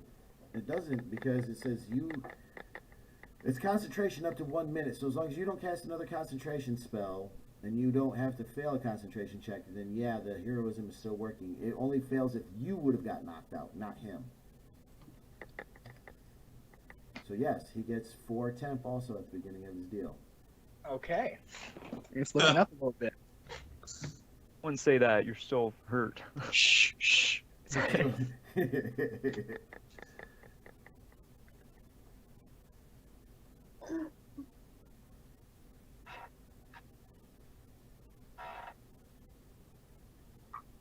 Alright, Shatterstone, what do you do? Good to go. Feeling encouraged about almost dying and then him telling me I won't be okay and then realizing that I'm fine. I am going to take a swing at Cultist 1 with my shiny battle axe or great axe. Alright, hold on a second. Very okay. You didn't have it, hold on. Alright, you didn't actually have that at 1 equipped. Oh. Oh, but you rolled a 1 no matter what, bro, so you're... Yeah. Yeah. In that case, knowing that I'm probably going to die soon, I'm going to use Action Surge. Do I have to do anything to actually use it, or is it just Right there, boom, you did it. Okay, sweet. And I'm gonna swing again. He's like, I'm killing something. Something is dying by my hand.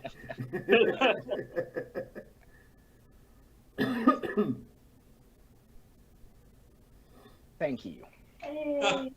Hey. God bless. Yes, you just finish him off, and in the swing, you peel your throwing axe from his shoulder and put it back in your belt in all one fluid motion, and spin to face towards the dragon. I mean, you already know what's about to happen. I'm getting up out of there. Chris. I am dipping. I've learned my lesson.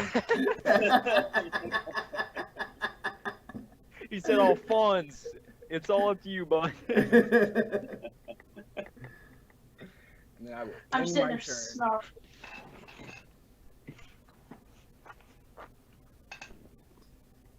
Alright. DM, quick question about temporary hit points. Okay. If someone is dying and you put temporary hit points on them, does it stop them from dying, or is it just... How does that work? It's kind of like a context question. You know, in the middle of this battle or whatever, I would say no. If you're trying to use them like in an RP situation, maybe. You know. Okay. I don't know the raw on it, to tell you the truth. I would actually have to look it up. But as for me, the way I would handle it, like no. If you'd have let him go, he would have died if he'd have failed his saving throws. Role-playing situation, I might let it go. Okay. Just curious. My bad. Oh, no. Legit question. All right, Mr. Greensleeves, what are you getting into? All right. So I'm not feeling particularly brave, but I do want to try and at least weaken this creature a little bit. So I'm gonna move forward, and I'm gonna cast. I'm gonna hang on, sorry. Take out my dagger and prick my finger to get a drop of blood, so that I can cast Bane.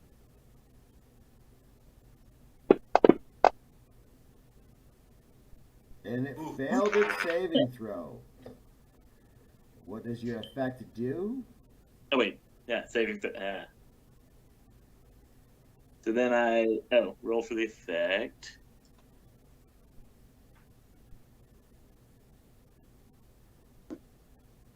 Damn. You just, yeah.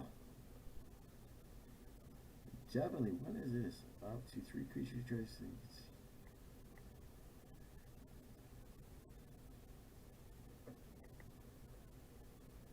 Ooh, that's a pretty good pickup right there. That's a great support spell. Wow. I have it too. I just didn't want to get in that close a range with 3 different guys. I was real worried about using it earlier. All right. Was that all of your movement too? Oh, I don't know. How far did I move? No, I think I only moved like 20. So actually, yeah, I'm gonna move back like 10, and then I'll pass. Alon, what do you do?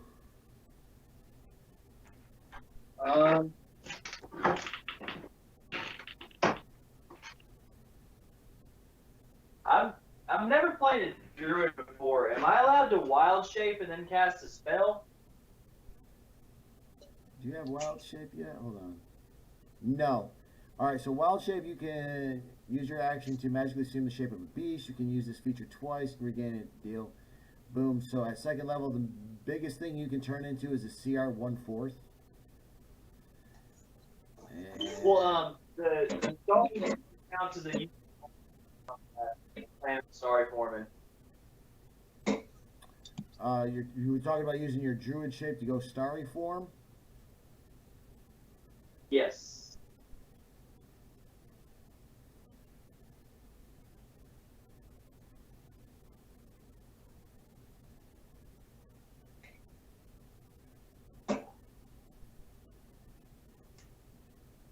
But I can't do that and cast a spell.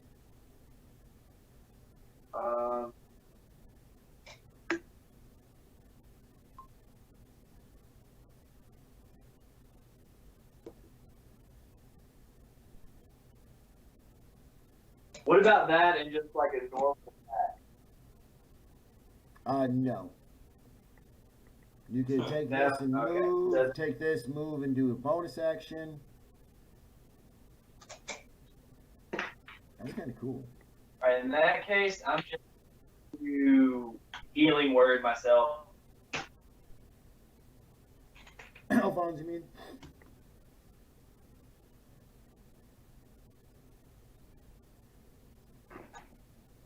Alright, so choose which one of the 3 you're going to become.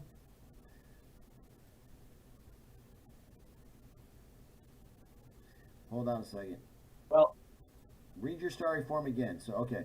Bonus action you can use the wild shape to take starry form rather than turn into a beast.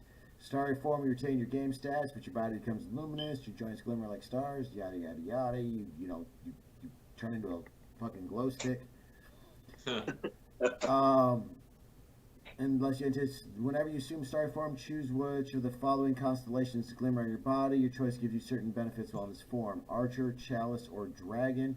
And then when you do this, you heal 1d8 plus 4.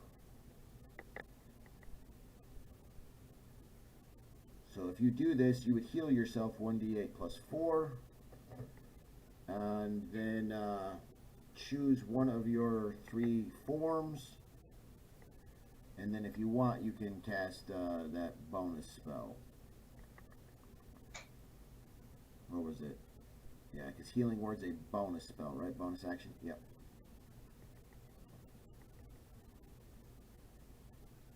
So if you wanted to, you could still do everything you want to do, but instead of stacking Healing Word on yourself, because you'll heal yourself from your Starry form, you can use that on somebody else. Okay. Yeah, I will do that then. So, yeah. Is anybody watching Sorry, this? I'm just trying to make sure. Go ahead, Trying buddy. to make sure I get this done right. So,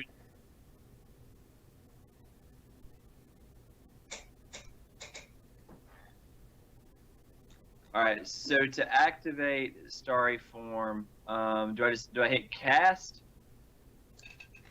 or where do I click in Fantasy Grounds to do that? Yeah, you just click cast. That lets me know that you're casting Starry form. Choose one of the effects. I'm sorry, I was reading some stuff wrong, but still. Choose one of the effects, Archer, Chalice, or in this world it wouldn't be Dragon, it would be called Avatar, but still. Okay. Choose which one that you choose. Chalice. A life-giving goblet appears on you whenever you cast a spell using a spell slot that restores hit points to a creature. You or another creature within 30 feet of you regain hit points equal to D8 plus your modifier. So now this is where that healing part would come in. I read that wrong. So since you chose Chalice anyways, if you cast a healing spell on yourself or if you cast it on Alphonse, not only does it do the healing spell, but you also get to add that 1d8 plus 4 to you and who's ever 30 feet around you that you choose. That is a great freaking spell. Oh, dude, you are right at 30 feet, Kinsey. You are so freaking lucky. All right. So, in that case, Chalice heals more, so I'm going to Healing Word myself and then use Chalice on Alphonse. So control click.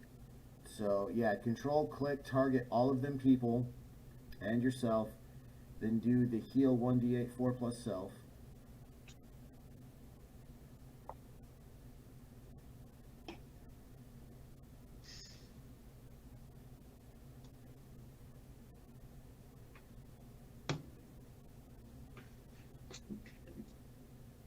So does that heal everyone or just Everyone. him and?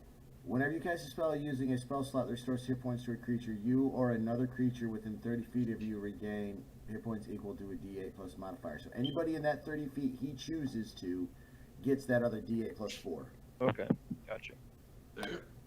Oh yeah, we'll do that to Alphonse then. So target Alphonse, and then on your character sheet where it says d8 plus 4 heal, untarget yourself. Oh no, both of you guys get it. That's right. Dang it. You and somebody else.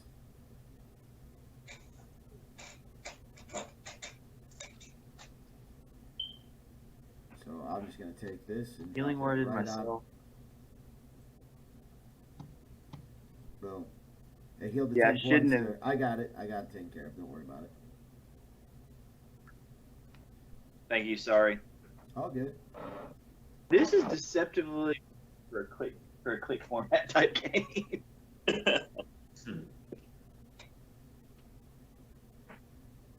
And that consumes a spell.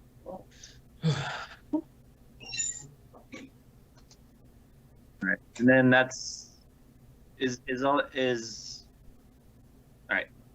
Yeah, that'll be the end of my turn. Alright, well, pass it up. Alphonse. Okay.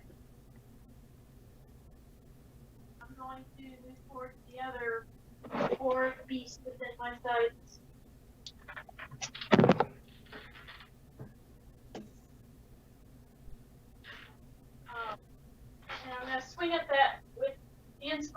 in, so how do I add the inspiration to that? Just after you roll, add a d4.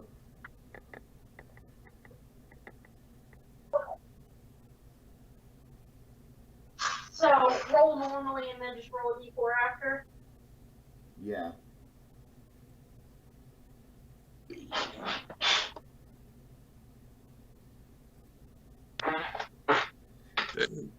Or you don't have to roll Or if we don't- inspiration. It's your choice because you get to use your inspiration after a die roll. You don't have to declare it before a die roll.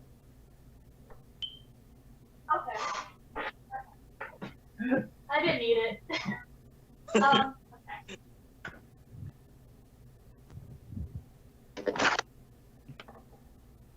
Oh, Hell yeah. Slam.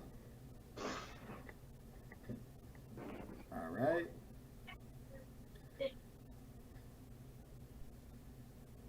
Cultist 1 is dead.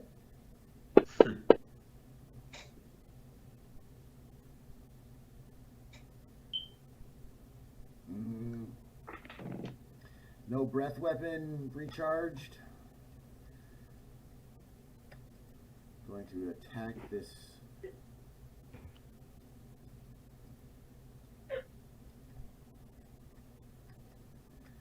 This beast in front of me. Misses completely.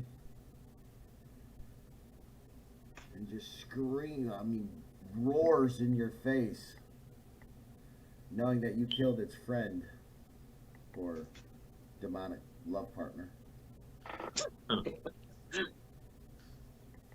all right. So, Riff raff. I'm gonna Your line move of up. sight, though, but say your line of sight is now a little funky on Yeah. that brass dragon. So yeah, I'm gonna head up that way.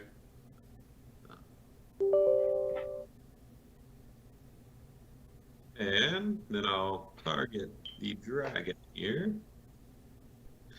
And surprisingly, I will do a sneak attack with my short bow. And then I shall hide. Am I still targeting Alphonse? I don't know why. Yeah, you don't like Alphonse. You're about to shoot him in the back. I don't What's get going it. on with that? There you go. All right. Jesus. Oh. Ooh.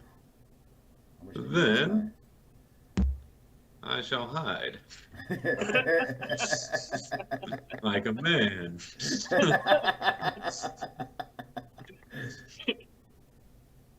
Jesus.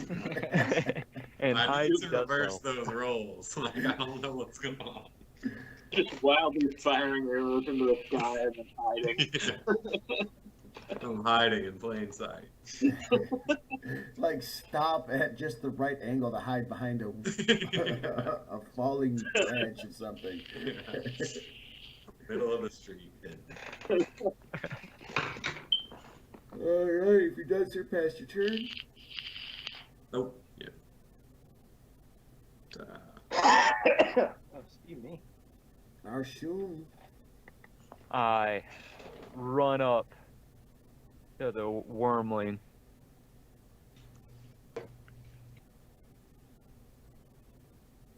Oh, is he getting brave? Oh. And I take a swing with my longsword that I don't have proficiency with for some reason. All right, hold on a second. I think it's the same thing as happened to me. Yeah, but you rolled a natural 1, so there was nothing I could do about that. Well, yeah. That's understandable. Alright.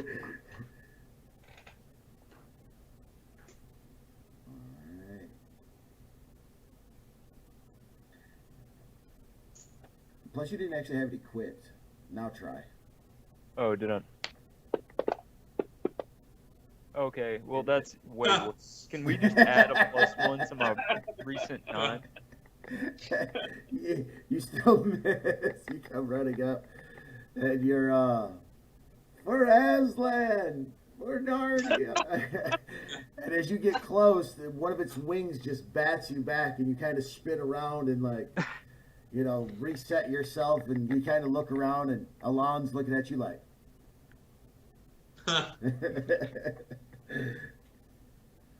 And then I target myself and use Bardic Inspiration because can I have a good feeling I'm going to be using a dying saving throw very soon.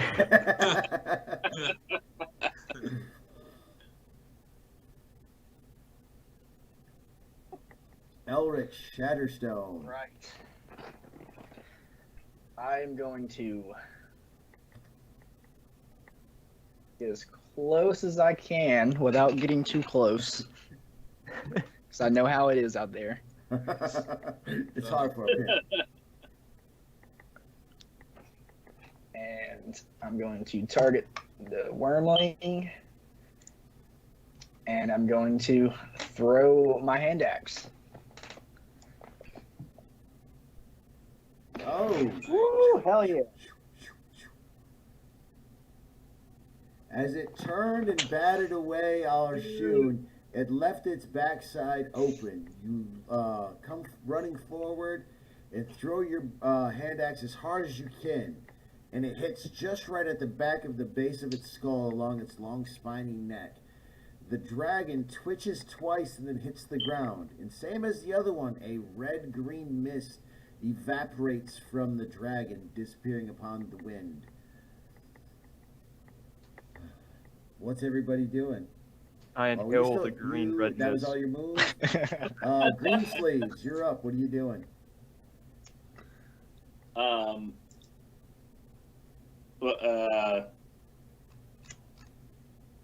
So it's dead. This I don't care for that one bit. He said I nuke the body. All right, but Aaron's pretty convinced it's dead, so he's gonna move over to Ulrich and use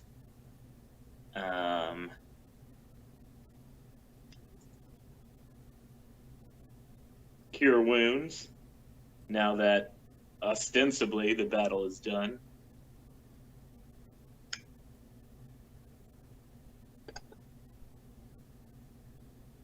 Did what I could.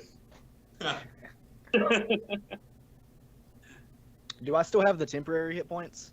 Or how long do they last? 1 minute. 1 minute. 1 minute. Yeah, or until concentration is broke. One or the other.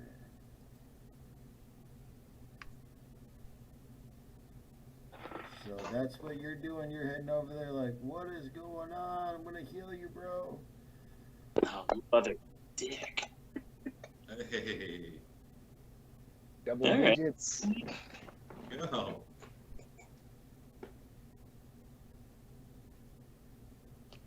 Alright. Alon and Arshun. Hold on a second.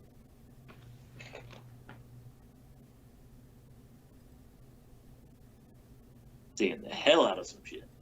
Oh yeah.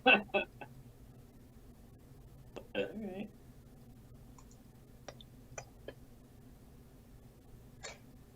Jesus.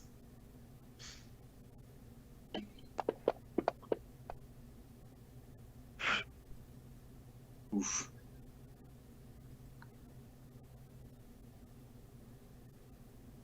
Alright.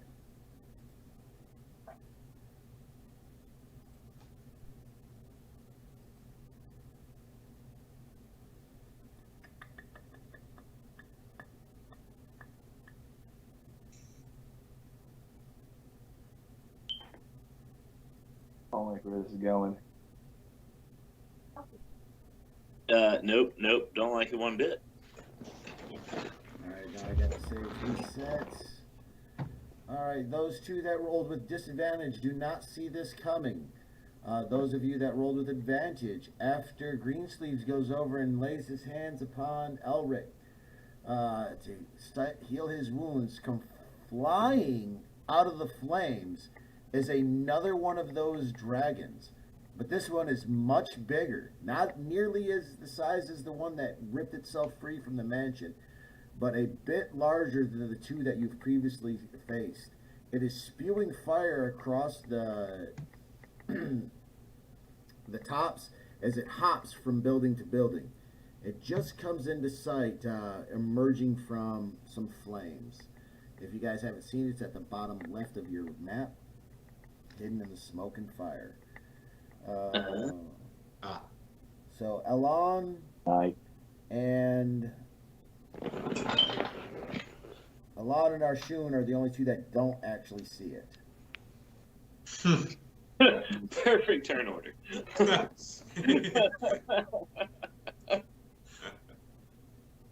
All right, so we start at the top of the deal.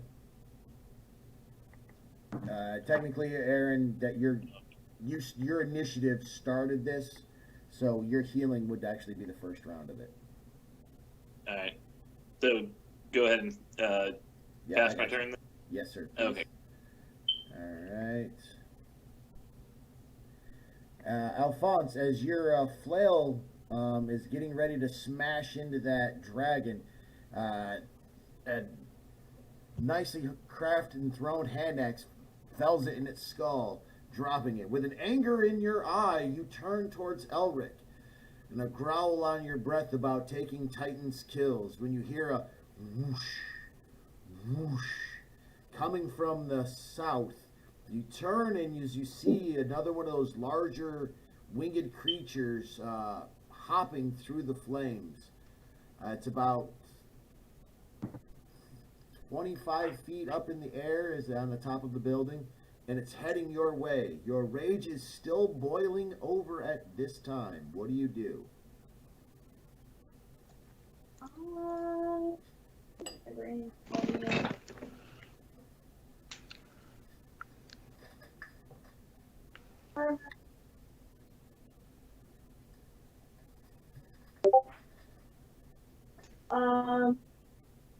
Well, I'm still angry, so I'm gonna run towards it.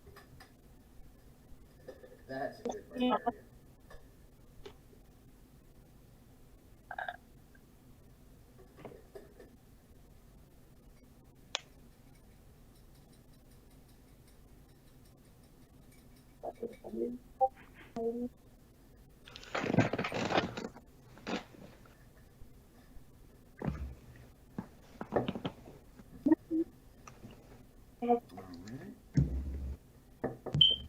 I did. There you go. Yeah. Well, no, it was me. I still had to click on it. I was whipping up a cup of coffee real quick. Apologies.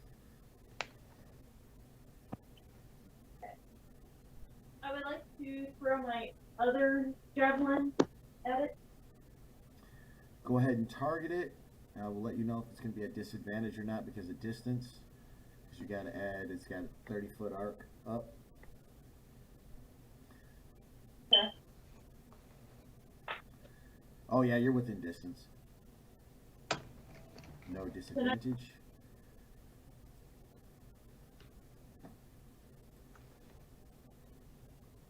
I add my inspiration to that.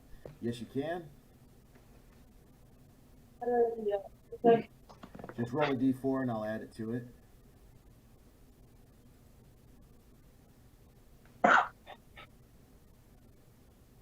Yes, you have hit the monster with your javelin. Go ahead and roll your damage on it. Just, yeah, roll your damage. Because it still should have him targeted. Yep. The creature howls out in pain as it's emerging from the fire and smoke to catch a javelin through its wing, leaving a nice little hole in it. What? All right, Alphonse, if you would pass your turn. Yep.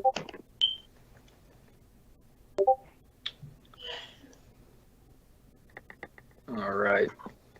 Seeing the commotion, I'm going to push forward and stand in front of Arshun. Has it been a minute yet? no idea. No, it's only been 30 seconds. And since you when you cast that, it should run the timer out. Question though, do I have to take an action to grab my hand axe off of the other dragon? You grabbed it all in one fell swoop. Remember? That was the cultist. The dragon, I just threw it, and then he died. And then this. Oh one yeah, came you're out. right. Yeah, action to pull it. Or, well, Okay. 5 feet of your movement. 5 feet of your movement speed. Okay, well, so is it cool if I just say that I end my turn here and I grab my axe on the way? Yep. All right, sweet.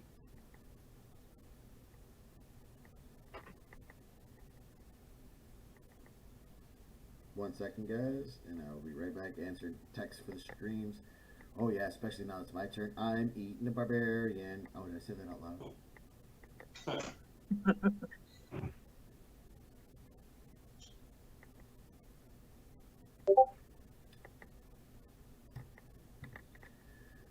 Oh, gonna eat the barbarian. If that don't work, gonna breathe fire. What's my fly speed is 60?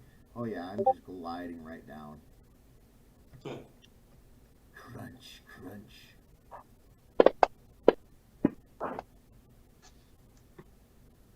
What? Okay. I know there's 15 hits if you're a barbarian. You don't wear anything. Part of that should be damaged. Yep. So yes, the true red dragon wormling spreads its wings. You know, you whip a javelin through it. It howls in pain, and then just jumps and glides down into you, slamming into you. The two of you go tumbling as the weight of it, you know, crashes down on you. You quickly get out from underneath of it and get your feet back just as the lightning fast head strikes out at you, crunching your arm and your part of your side. With a hard punch to its the side of its head, it lets go as you square off in combat. Riff. All right, so I will head down towards the dragon. Ooh. Damn. And third time's the charm with my trusty bow. Third time is a charm.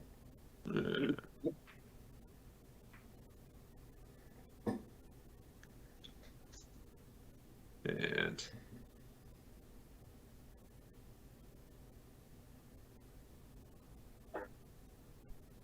is he?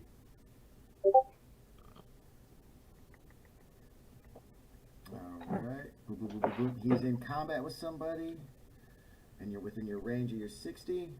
Range. Right, let's see what happens. God damn. You don't have any inspirations, do you? I sure don't. But if you guessed I was about to hide, I'm gonna nail this roll out of the park. Ooh, I might be able to see you though this time. But I'm gonna eat Alphonse first, and then I'm gonna cook me Elric and Arshun. Yeah, that's what I'm gonna do. I should have got behind him. You got a throat rip in there somewhere. Yeah. Thank you, small brother. All right, yeah. Go ahead and roll your height. Oh, you already did. Pass your turn.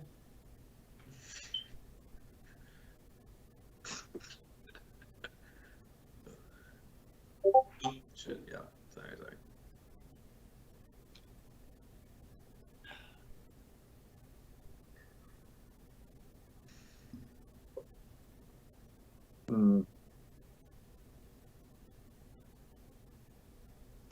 That circle of stars only allows you to cast guiding bolt how many times? I'm trying to find where the rules are at for that again. Because that's what you're about to do, isn't it? No, it allows me to cast it twice without spell slots. I've already used them both, so I can't do that no more. Cool. All right. Yeah, that's what I was just wondering. And by the way, guys, though, he does look like a glowing constellation right now. His body is emanating But I'm doing it a little bit backwards. He's glowing like a black color, a blackish purple, and along his body is the constellation of a chalice. But his form is still there. It is very awe-inspiring and a little scary looking.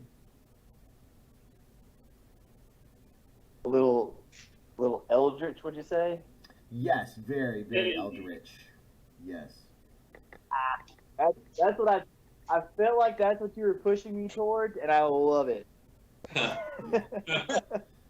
Bro, I'm so down to play with Eldritch Starry Druid. Oh yeah.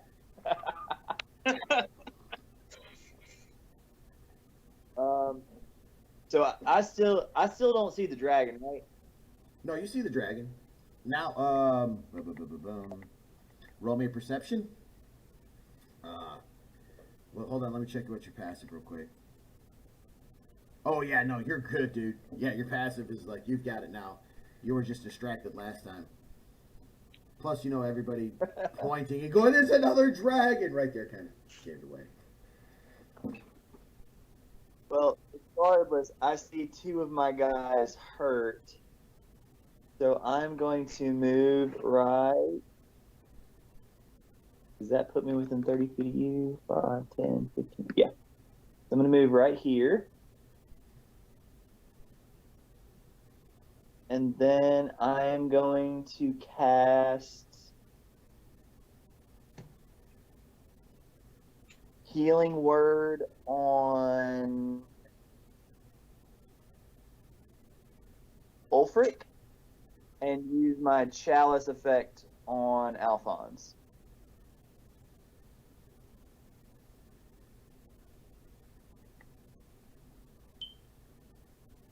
So, bada bing. Alon is no longer wounded. Don't target yourself.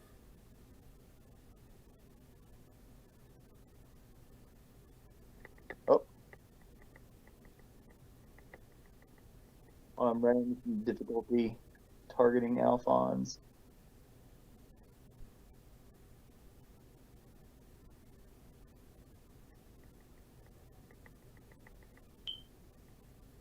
Wait. Healing Word to Ulrich. Shatterstone. And then did I screw up and misclick and heal myself? I don't understand this.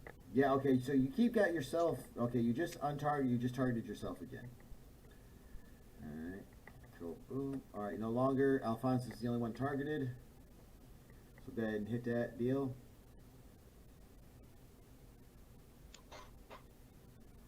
Alright. So I need to take 5 HP away from myself. From who? Dude, you were already at full. That last one healed you full. No, I was trying to cast Healing Word on Ulrich, and then my Chalice for Alphonse, but I control clicked both of them, and it went on me both times. Right, because you but still you were had- already at full health. Yeah. So, and it's So it showing doesn't that matter you if you healed. Yeah, healing you doesn't matter. You healed 5 to Elric, and then 5 to you, which doesn't matter, and then you healed yourself again for 10, but that 10 is supposed to go to Alphonse, right? Alphonse. Boom, done. Yes. Got her fixed.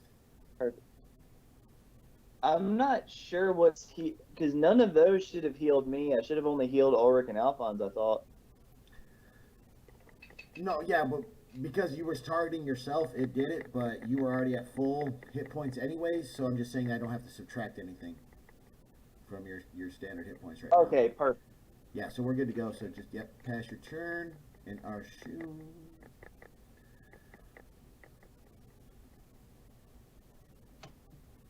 Yep. I'll get it one of these days. Oh, dude, All right. don't even worry about it, bro. And my passive perception, right? We're good to attack the dragon.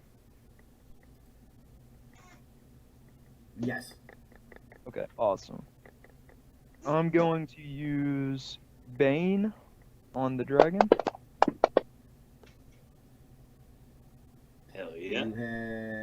succeeded, and you succeeded because you Nice. had your self-attack. Did too. All right, so it did work, correct? Yes, it did work, but he succeeded. Your magic's washed over this more powerful creature. Okay. All right, so it subtracts 1d4. No, its next- no. The dragon passed. It's not affected by your spell. How unfortunate. Yes, its All right. magic's washed over it, and they shook them off. In that case, I will, instead of my movement, I will give Vicious Mockery a shot. Is Vicious Mockery a bonus action? No, that's an action. Instead of my movement, right. But what was your... You cast that other spell, which was Bane, right? Right. You cannot cast a cantrip and a spell in the same round. Now you can well, there use your goes- class ability, which is a bonus action, because you can't do 2 attack actions in a round. You have a move action and an attack action, a bonus action, and a reaction. You can't substitute your movement action for another attack action. All right, excuse my scrubness. Oh, don't worry about it, bro. You still learning. I do. Been playing this for a hot minute, and I'm still learning. Hell yeah. No worries, bro. All right. So you could use bardic inspiration though, if you so Yeah. chose to. I'll give Alphonse another charge of that bardic love, and then since I can't actually do anything else in this fight, I'm a dip potato chip. Come on, man. All right. So I had a question about spell slots. Like, I've got 3 showing up on my sheet, but they don't like check off. You're supposed to check them. Oh, I've got to do. Oh, I should do it manually. All right. Yeah. And is that for spells and cantrips, or like, is that Just everything? spells. Just spells. So cantrips, I can just keep casting, basically. Mm-hmm. All right, cool. That's an annoying thing they added to 5e. Yeah, cantrips just keep going and going and going and going. They're nice, but a pain in the arse at the same time. Got it. All right. So. All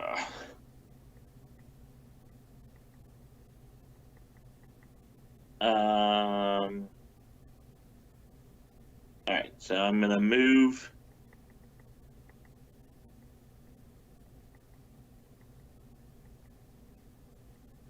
Forward a little bit.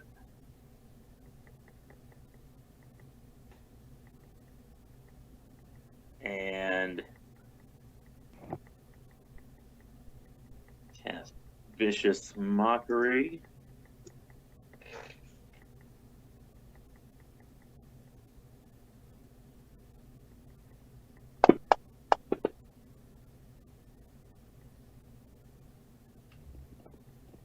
The dragon understands your tongue, and your jab at it wounds it.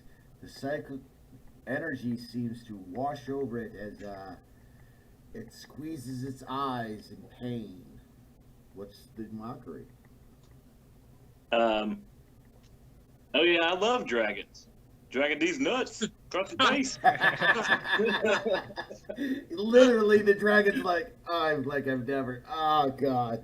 Oh god. Brad should have been here. Even for in that. this world, even in this world.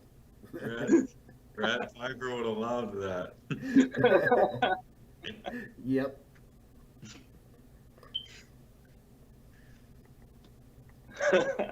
All right, and then use a bonus action to cast Bardic Inspiration on Alphonse. Alphonse already has. Alphonse bardic already has inspiration. one, just so you know. Oh. Cool. Then I'm going to cast it on Ulrich also has. Yeah, This we're pretty inspired. this kid in this pile of rocks or whatever that This little singed tail that's just flopping out from underneath the shadow. this patch of darkness.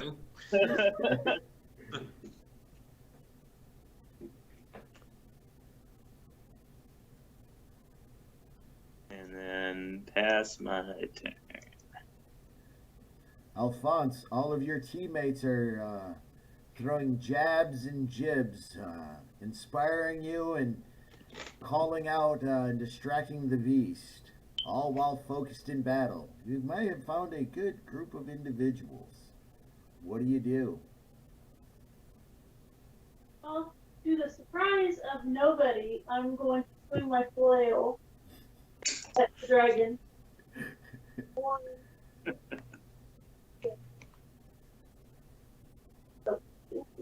Yeah, target this thing.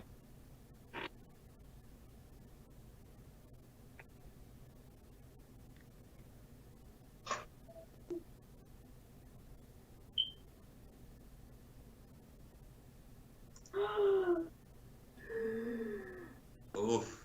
Oof. Ooh.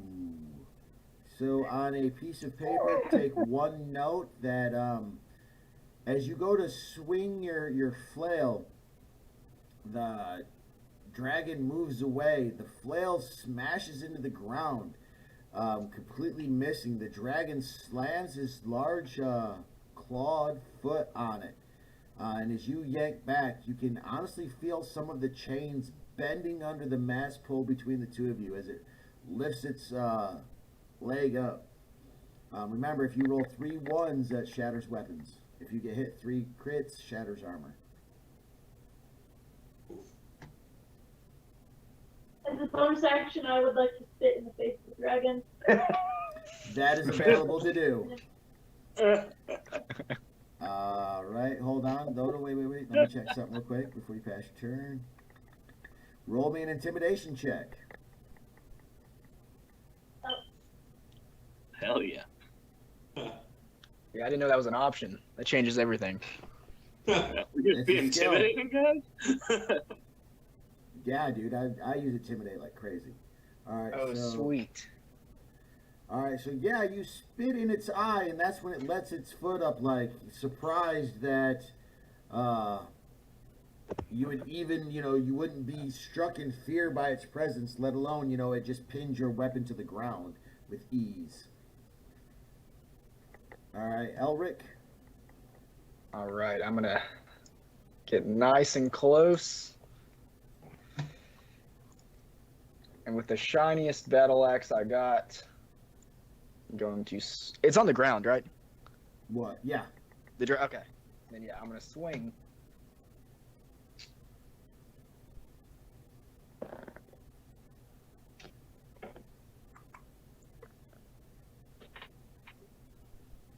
And miss.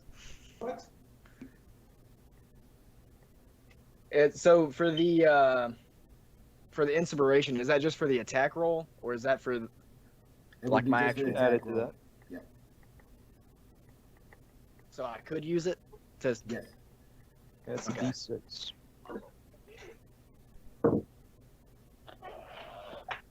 Yes, you swing and bury your battle axe into the side of the creature. Roll your damage. Oof. Though it is a good connect, and you thought for sure that you would pierce its hide and maybe slash part of its wing off, the scales hold. Some of them chip away and crack, but for the most part, blood has not been drawn. It's crazy. Well, I'm gonna see what happens. The dragon looks towards you and swings its tail, making you take a step back, and then rears its head back towards Alphonse, slamming its maw down at her. And missing, as Alphonse now takes the opportunity and grabs its head, shoves it to the ground, almost slamming it down. But the dragon is slow to respond. Riff Raff. Huh. All right, so for cunning action, what is dash and what is dash and disengage? Um, Dash means that you can move double your move action and still have a movement left.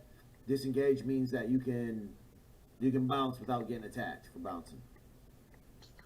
okay, I so could be reading those wrong though, but I mean I know that's what disengage is. Dash I could be reading wrong.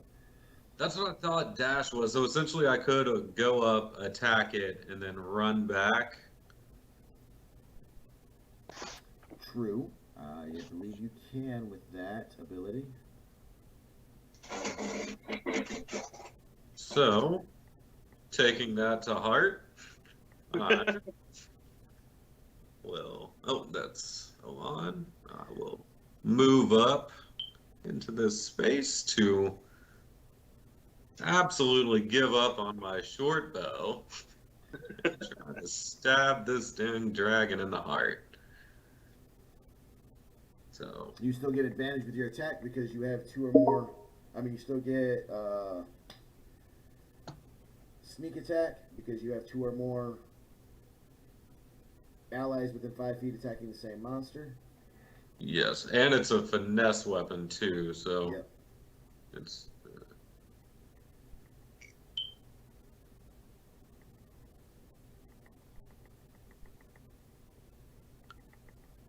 All right. And how do I confirm my movement? Is that I gotta do it. 1 second.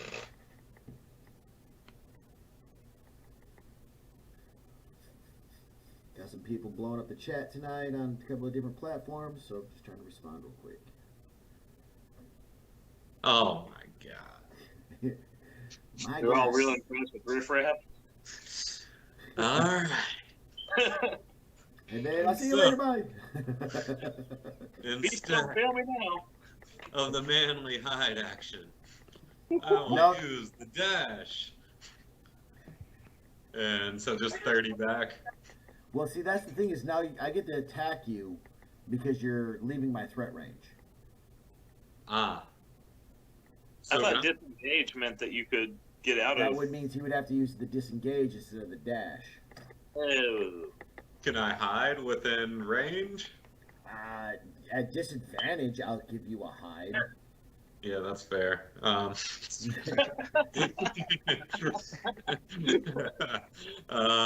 Shit. Well, I feel like that he's throwing you a bone anyways. I would take that. well, I don't know. I think I'm gonna hit disengage.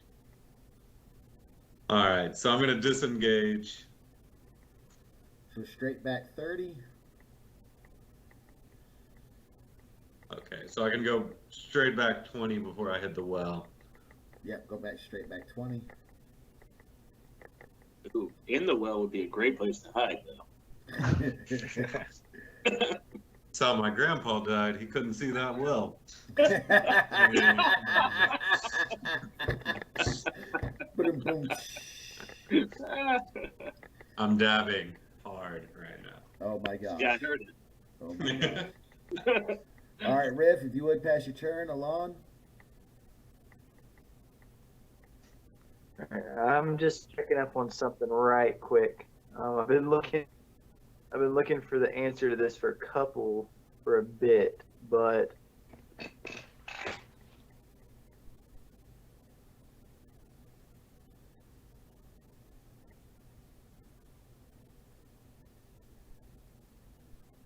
okay, never mind. That answers my question. So then.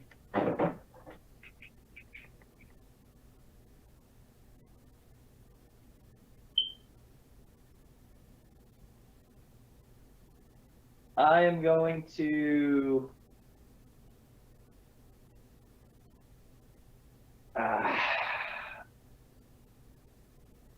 run low on spell slots here, brothers. I'm going to. Yeah.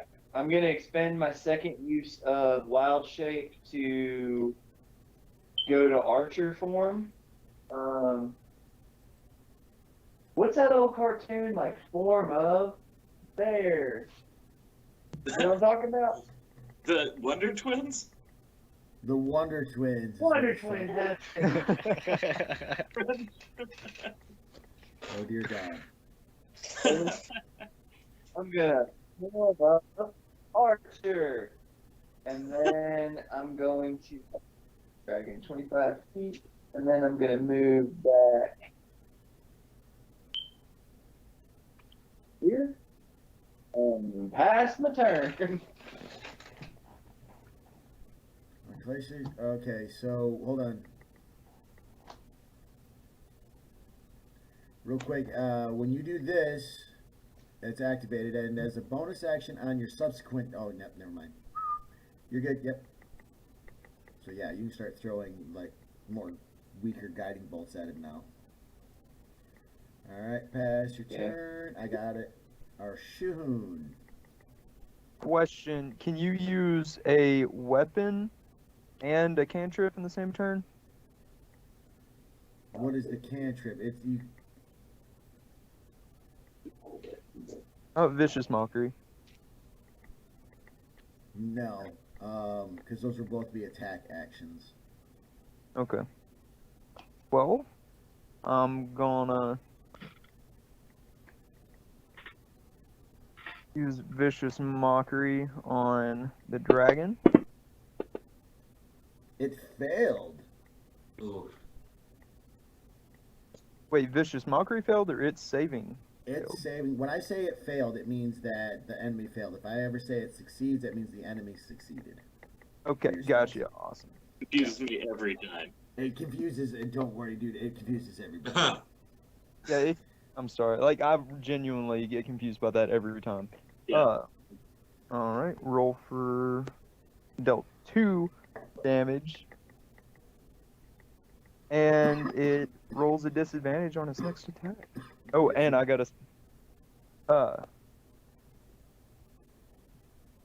your mama dragon's a bitch for running away. Ooh, Dang. got Dropping him. that. She's dropping that. Dang. Don't do it to him. Alright, if you want to pass your turn. As I'm saying from 55 feet away. Like, yeah, boy, yeah. Why don't you come over here and I'll stab you?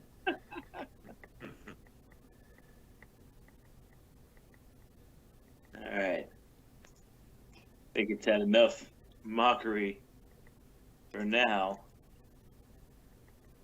So I'm going to attack with my crossbow.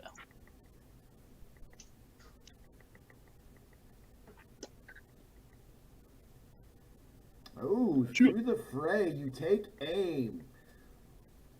Like archers of fable, let the crossbow bolt through the combat. Slams into the worm. Roll your damage. Yep. Ooh, hitting the worm along its back. Still haven't seen any blood from this beast, but definitely scales and wing have been torn and busted. You gonna move? And with that, I'm going to take a page out of Rift's book and just, move bravely away. A gentleman's retreat. Yes. Alphonse, as you and the dragon are tussling and Elric is in there, you just step back, getting ready to raise your flail to swing as a crossbow bolt comes flying underneath of your arm, hitting the dragon in its side. You see scales and wing flap get torn away in the blast, but still no blood. Alright. I'm gonna aim for that just damage.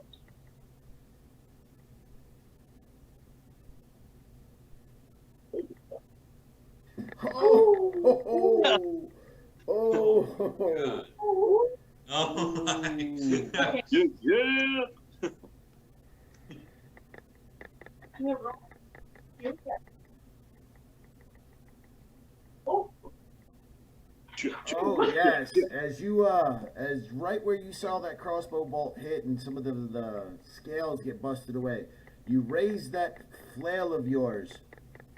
The dragon brings its maw to snip at you. With your offhand, you just like backhand it, and then bring the flail down where that bolt hit, and with a crack, the scales shatter, and then the spikes on your flail grip flesh for the first time, ripping it open. The dragon's lifeblood is now spewing on the ground.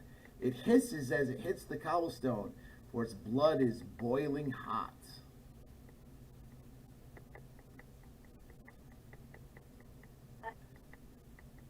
me. Elric, the thing is bloodied. What do you do? Good thing somebody fired that crossbow, huh? Oh, I thought it was another 20. I thought that was another 20. Dude, at the last second, he slipped it too. Use Bardic Inspiration. Oh, that won't even help. You don't think?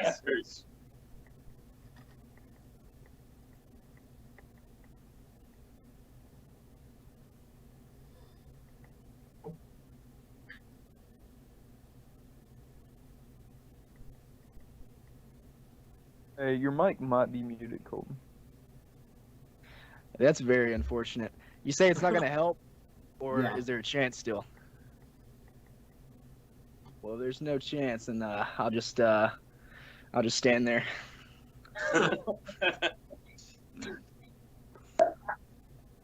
Can you run it back and attack again, or is that just a one-use kind of thing? No, That's we have to do a rest.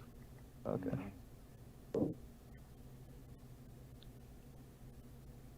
Well, Alphonse, that was a great hit.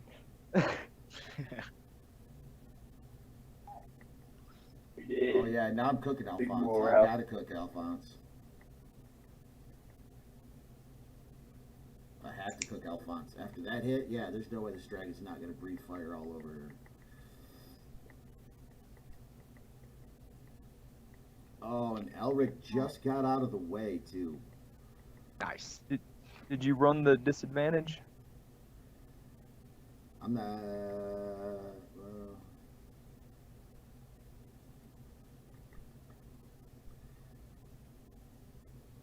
I'm not doing an attack. Everybody in this cone has to make a dex save. But I will give Alphonse advantage on the roll. Don't ask.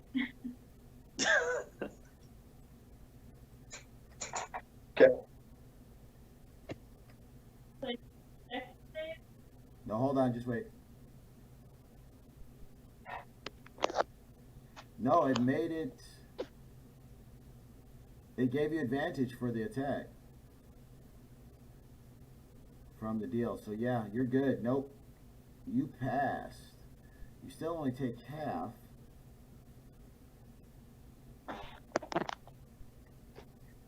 Barbarians are This is still stupid, gonna dude. hurt. This is still gonna hurt a lot. Well, because none of her stuff Oh, blocks my like this. The amount of die.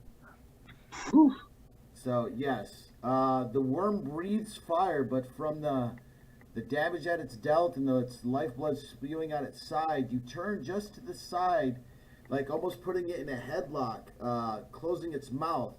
The flame bursts out of its side, engulfing you, scarring and boiling away flesh as you hold its mouth until the fire stops, and you kick it in the side of the head, turning its maw.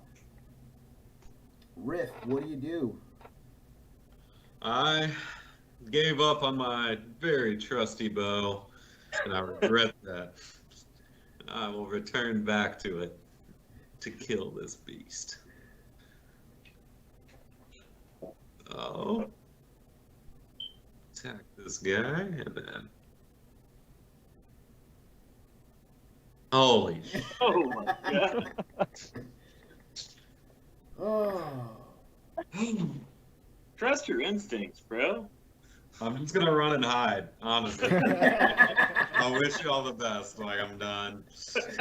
Not Yeah, attacking because anymore. your bowstring from the rubble and the fighting and everything else, and getting unbearing yourself from the rubble earlier in the fight, has worn your bowstring thin. The few arrows that you've let loose with it have done nothing more but test its strength until finally, when you pull it back, it snaps. And I shall hide.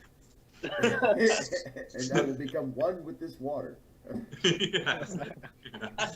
How can they see me?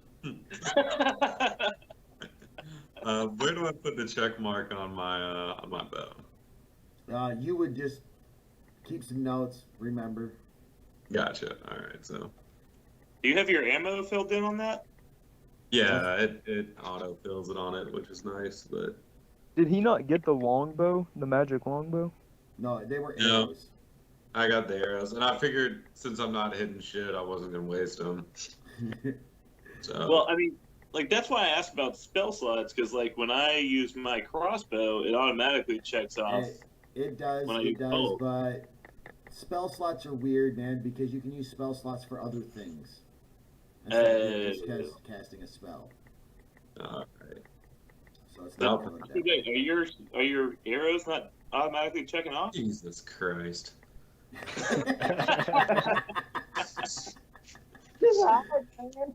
All right, if y'all want me to hide and like just perceive things for the rest of the game, Alon, Sneaky boy. Oh gosh.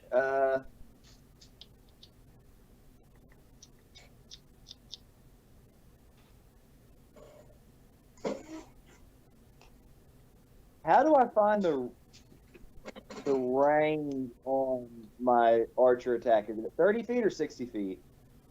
your archer attack, 1 second.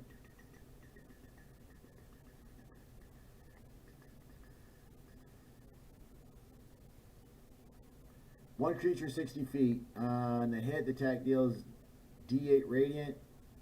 Deals radiant equal to D8 plus Wiz modifier.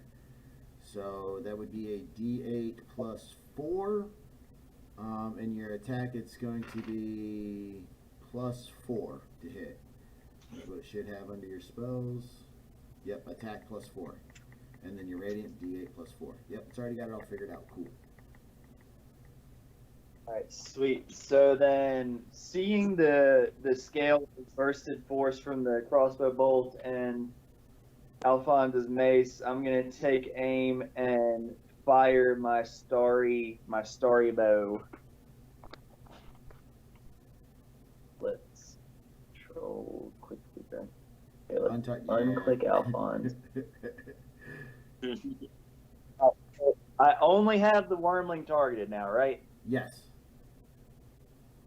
Perfect.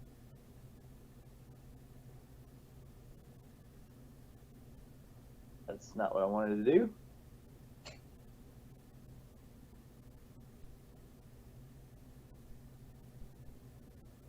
You're fucking me up, man. Oh.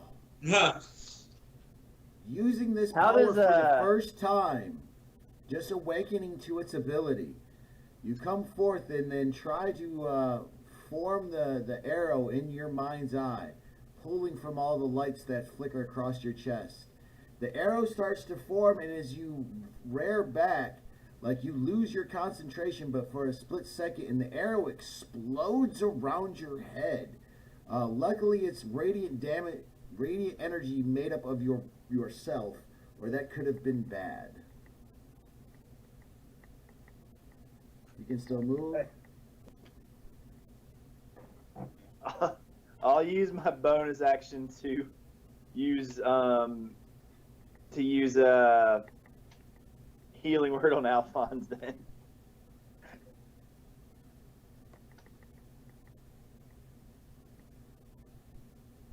Bada bing.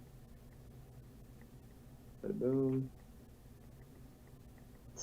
That's all my spell slots, brothers.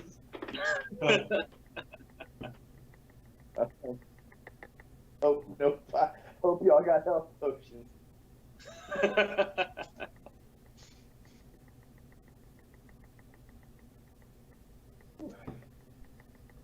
Arshun, what do you do?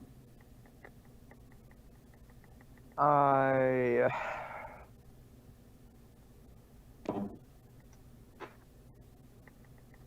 rush forward to bring out my trusty sling that refuses to fail me. And Crack! All the heavy hitters' weapons keep missing. All these little onesie twosie things is what's hitting this motherfucker. Oh, 5 points. That hurt. Just a little.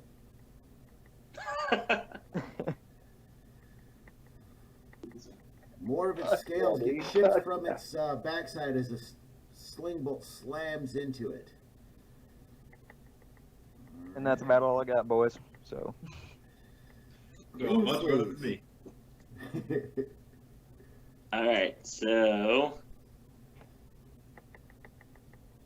I saw my my compatriot get burnt with dragon breath once I ran away, so I'm going to move forward bravely because I'm very brave.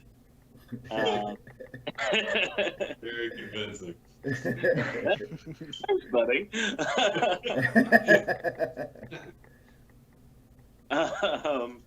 And I'm gonna once again fire my trusty. I thought you was about to call it your crusty crossbow. I'm like, I bro. almost did, and like that would have been fine too, honestly.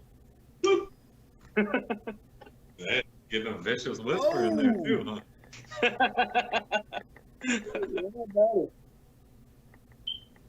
Subtweeting a vicious whisper. Anger. Some damage. And as a bonus action, even though he just very rudely called me out, I'm going to use Bardic Inspiration on Arshun.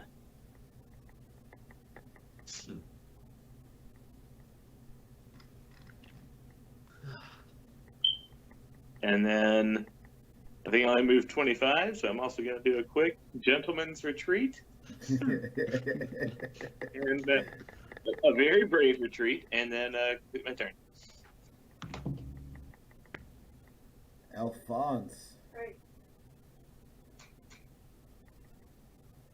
Foot and dash. Yeah, once again, swing my flail. With You gonna use your bardic inspiration? yeah, I'm gonna use more inspiration just to see what happens. I don't know if it's gonna do anything. Roll a d6. D4. It's a D6.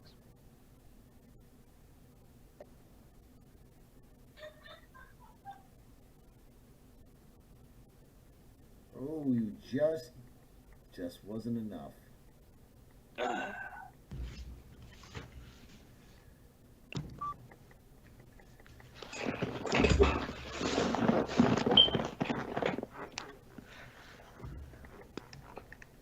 All right, Alphonse, if you would pass your turn.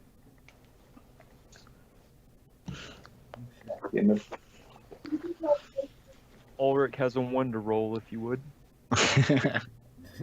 Yes. You shut your does. mouth. Can I drink my potion as a bonus? Pony. It's a movement action. So yes, you can do that. You can drink your potion. How do I do that? You just tell me you are. Then down at your screen there, right click on the D4. Do roll 2, then add 4 to it. And tell me what it is.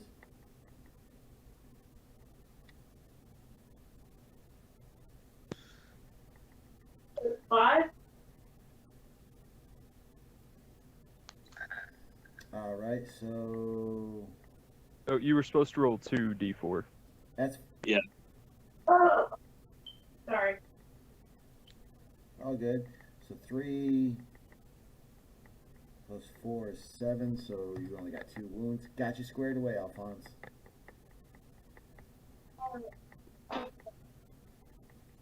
Sweet. Not yet. Well, I think to myself, I can't miss every swing that I do. So I swing again with my shiny axe.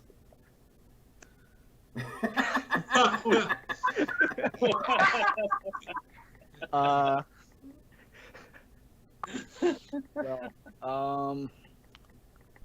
can I save it with inspiration, or is that just another just out? I'm gonna stand and watch again. Dragon is pissed, shakes Alphonse loose, takes another bite at her.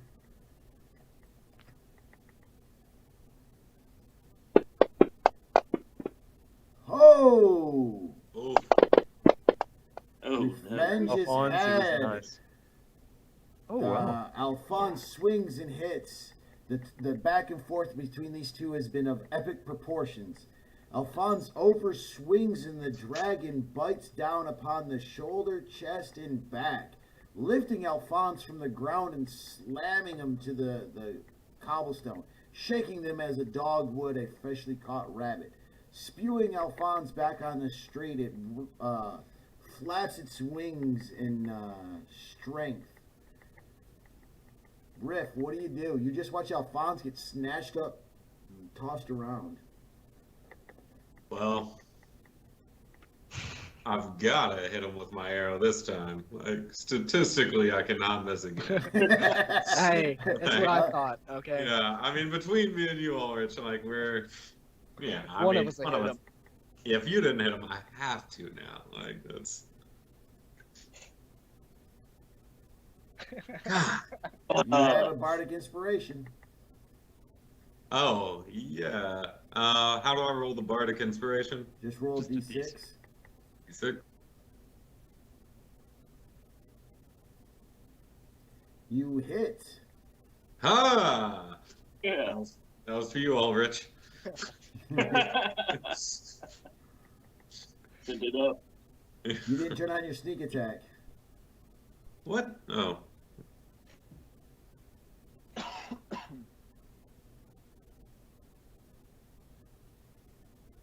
Now just do you roll your there it goes. Ah. All right. Hey. That's The a worm something. is bloodied even after that fray. When it stands up and raises its wings, and its front claws are up, and it starts howling. Riff takes this opportunity and rips an arrow through its throat. The arrow hits and then exits out the side of it. The dragon quickly comes back down to all fours, like coughing a strange fiery liquid that's melting the ground and burning out through its mouth. The dragon turns to look the way the arrow came and sees. Roll your stealth. Yes, Riff would like to use this to hide immediately. Hey! I gotta roll like perfect. Oh, it makes dead ass eye contact with you. No! As you try to like hide in some rubble, you're like, you can't see me. And as you look back, that thing is dead ass staring at you. Not cool. Pass your turn. To be fair, if it moves to get any closer to you, then it gets hit by Ulrich and Alphonse. So Doesn't make me feel a ton better, but.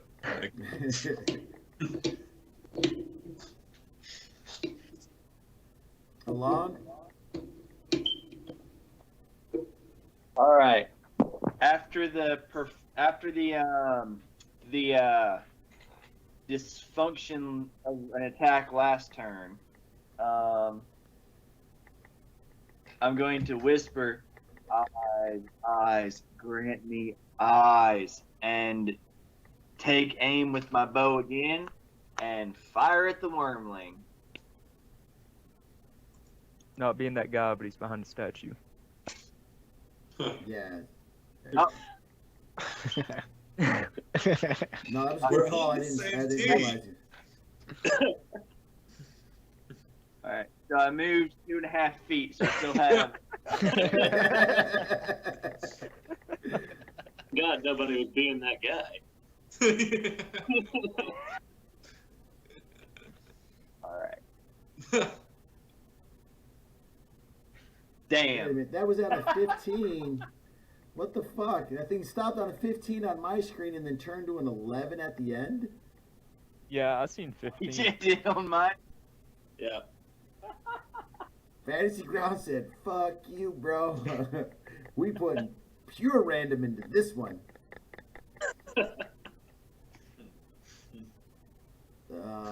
Yeah, no, bro. Even using inspo ain't gonna get you nowhere. Yeah. Yeah, But this time, though, the spell did not blow up in your hand. You formed the magics correctly. In release, just you threw it into the side of that statue there because your aim sucks. As the horse statue explodes into nothing. Turns out it was a golem this entire time, and it's pissed. Fuck no, I'm right beside it. Is that a DM joke? Okay. I'm gonna pull out my trusty sling that never misses. Ew. Shake the die, give it a good, and then Smash the damn worm again. Wow, dude.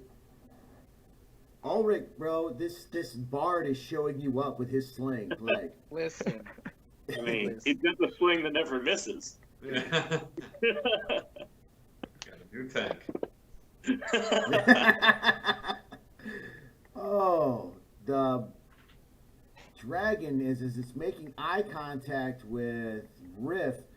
Alshun sees an opportunity and skips a stone off of the ground, right up its near its throat. The stone shatters upon impact, but it looks like the dragon's jaw almost dislocates from the force of the attack. It is woozy now. Its head is spinning around. Its jaw is definitely dislocated from the attack, and more blood is spilling upon the ground. Shun, you can still have a move action and a bonus.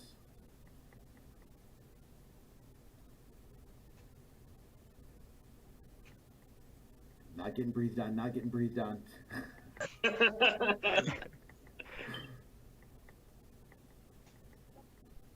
oh, I don't have any more bardic inspiration charges, so I'm just gonna end my turn.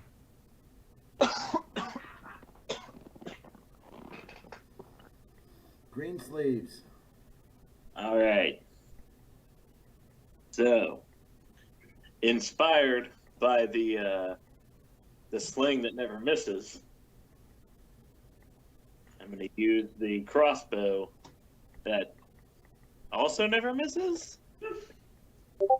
Oh, plagiarism. Turn You just down. hear in your head plagiarism as the bowstring. Like you're like, I got this. And just as you're about to set the bolt in there, just the whole contraption goes off. You're like, yeah, we're not gonna do that. Now I do play a rule though, and we did establish this the first one. If you miss the enemy's AC by 4 or more, this is no 3.5 rule I like to add. And if you're shooting into melee and one of your partners is in melee, you now have to roll an attack against one of your partners to see if you hit. So being that the line of sight is Alphonse, target Alphonse and roll an attack. Oh no! Now, Like, so sorry. This is I'm using the. So sorry, I'm using the crossbow that only sometimes misses. Yes, sir. It misses so often. It went to the same archery school. Okay, but so that automatically used another like arrow. I can just like unclick one now, right? No, no, no. It was just On one attack? arrow for that whole deal. Cool. All right. Good times. So I do have a couple more Bardic inspirations. I'm gonna use one on Alon.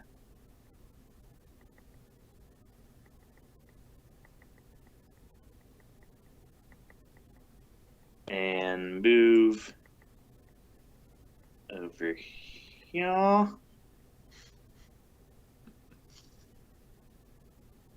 Because of, Bardic solidarity. It's a real thing. Y'all wouldn't know about it because you're not bards. I'm going to complete my turn. Alphonse.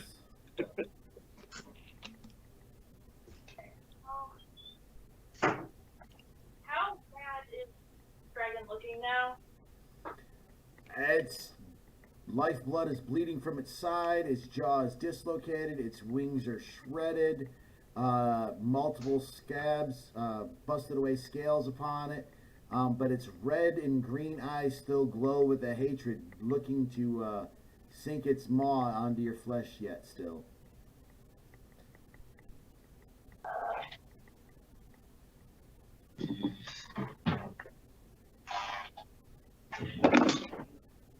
Okay.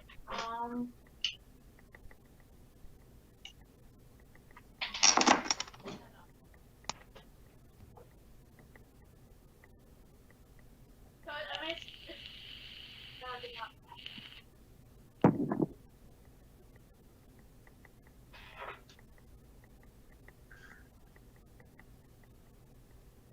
What's up?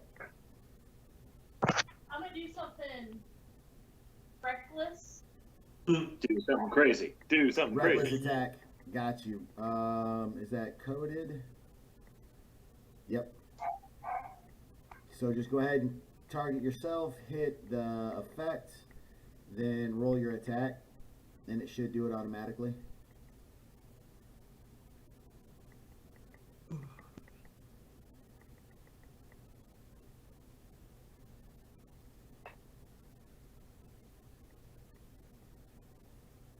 You know what?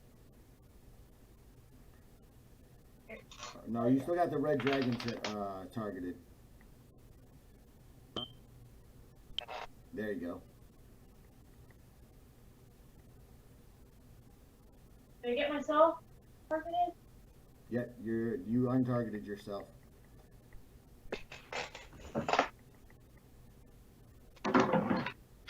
Here, I can do it for you real quick.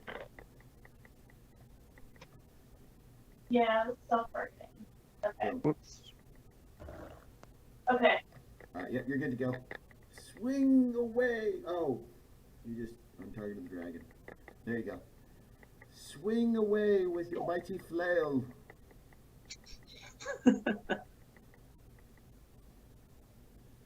Okay. Hey! Yeah! Yeah. Huzzah! Huzzah! Bring the pain. The flail that never misses. Okay.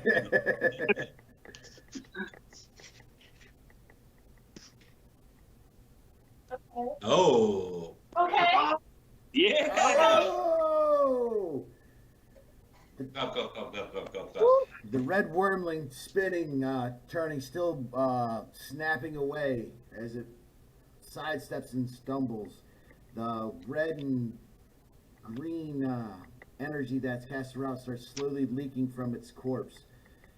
Alphonse, taking this opportunity, smashes her flail into the side of the head of the creature. A cracking of bone and scale can be heard as one of the spikes of the flail enters into its brain pan. The dragon twitches twice, then falls to the ground. More so than the other two dragons that was defeated, a red-green mist emanates from the body, then blows away on the breeze. All of you stand there, exhausted from the battle. so close to what you thought was going to be your destination, the noble's home. As you look around, though, you slowly realize there are more and more and more of these wormlings around you, all coming out of the crevices of the corners of the alleyways, along the tops of the buildings around you. No more screaming or shouts of battle can be heard throughout Two Bells. All of you stand there in disbelief, thinking that this is the end. Slowly you move in closer, back to back, readying what weapons and powers that you have left, looking at each other, thinking this is what it was meant to be. When a giant thunderclap can be heard in the distance, and the clouds around you just open up in a straight downpour that was not there but a moment ago.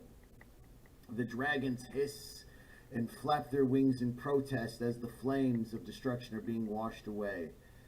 Slowly standing up in the circle behind each of you is two figures.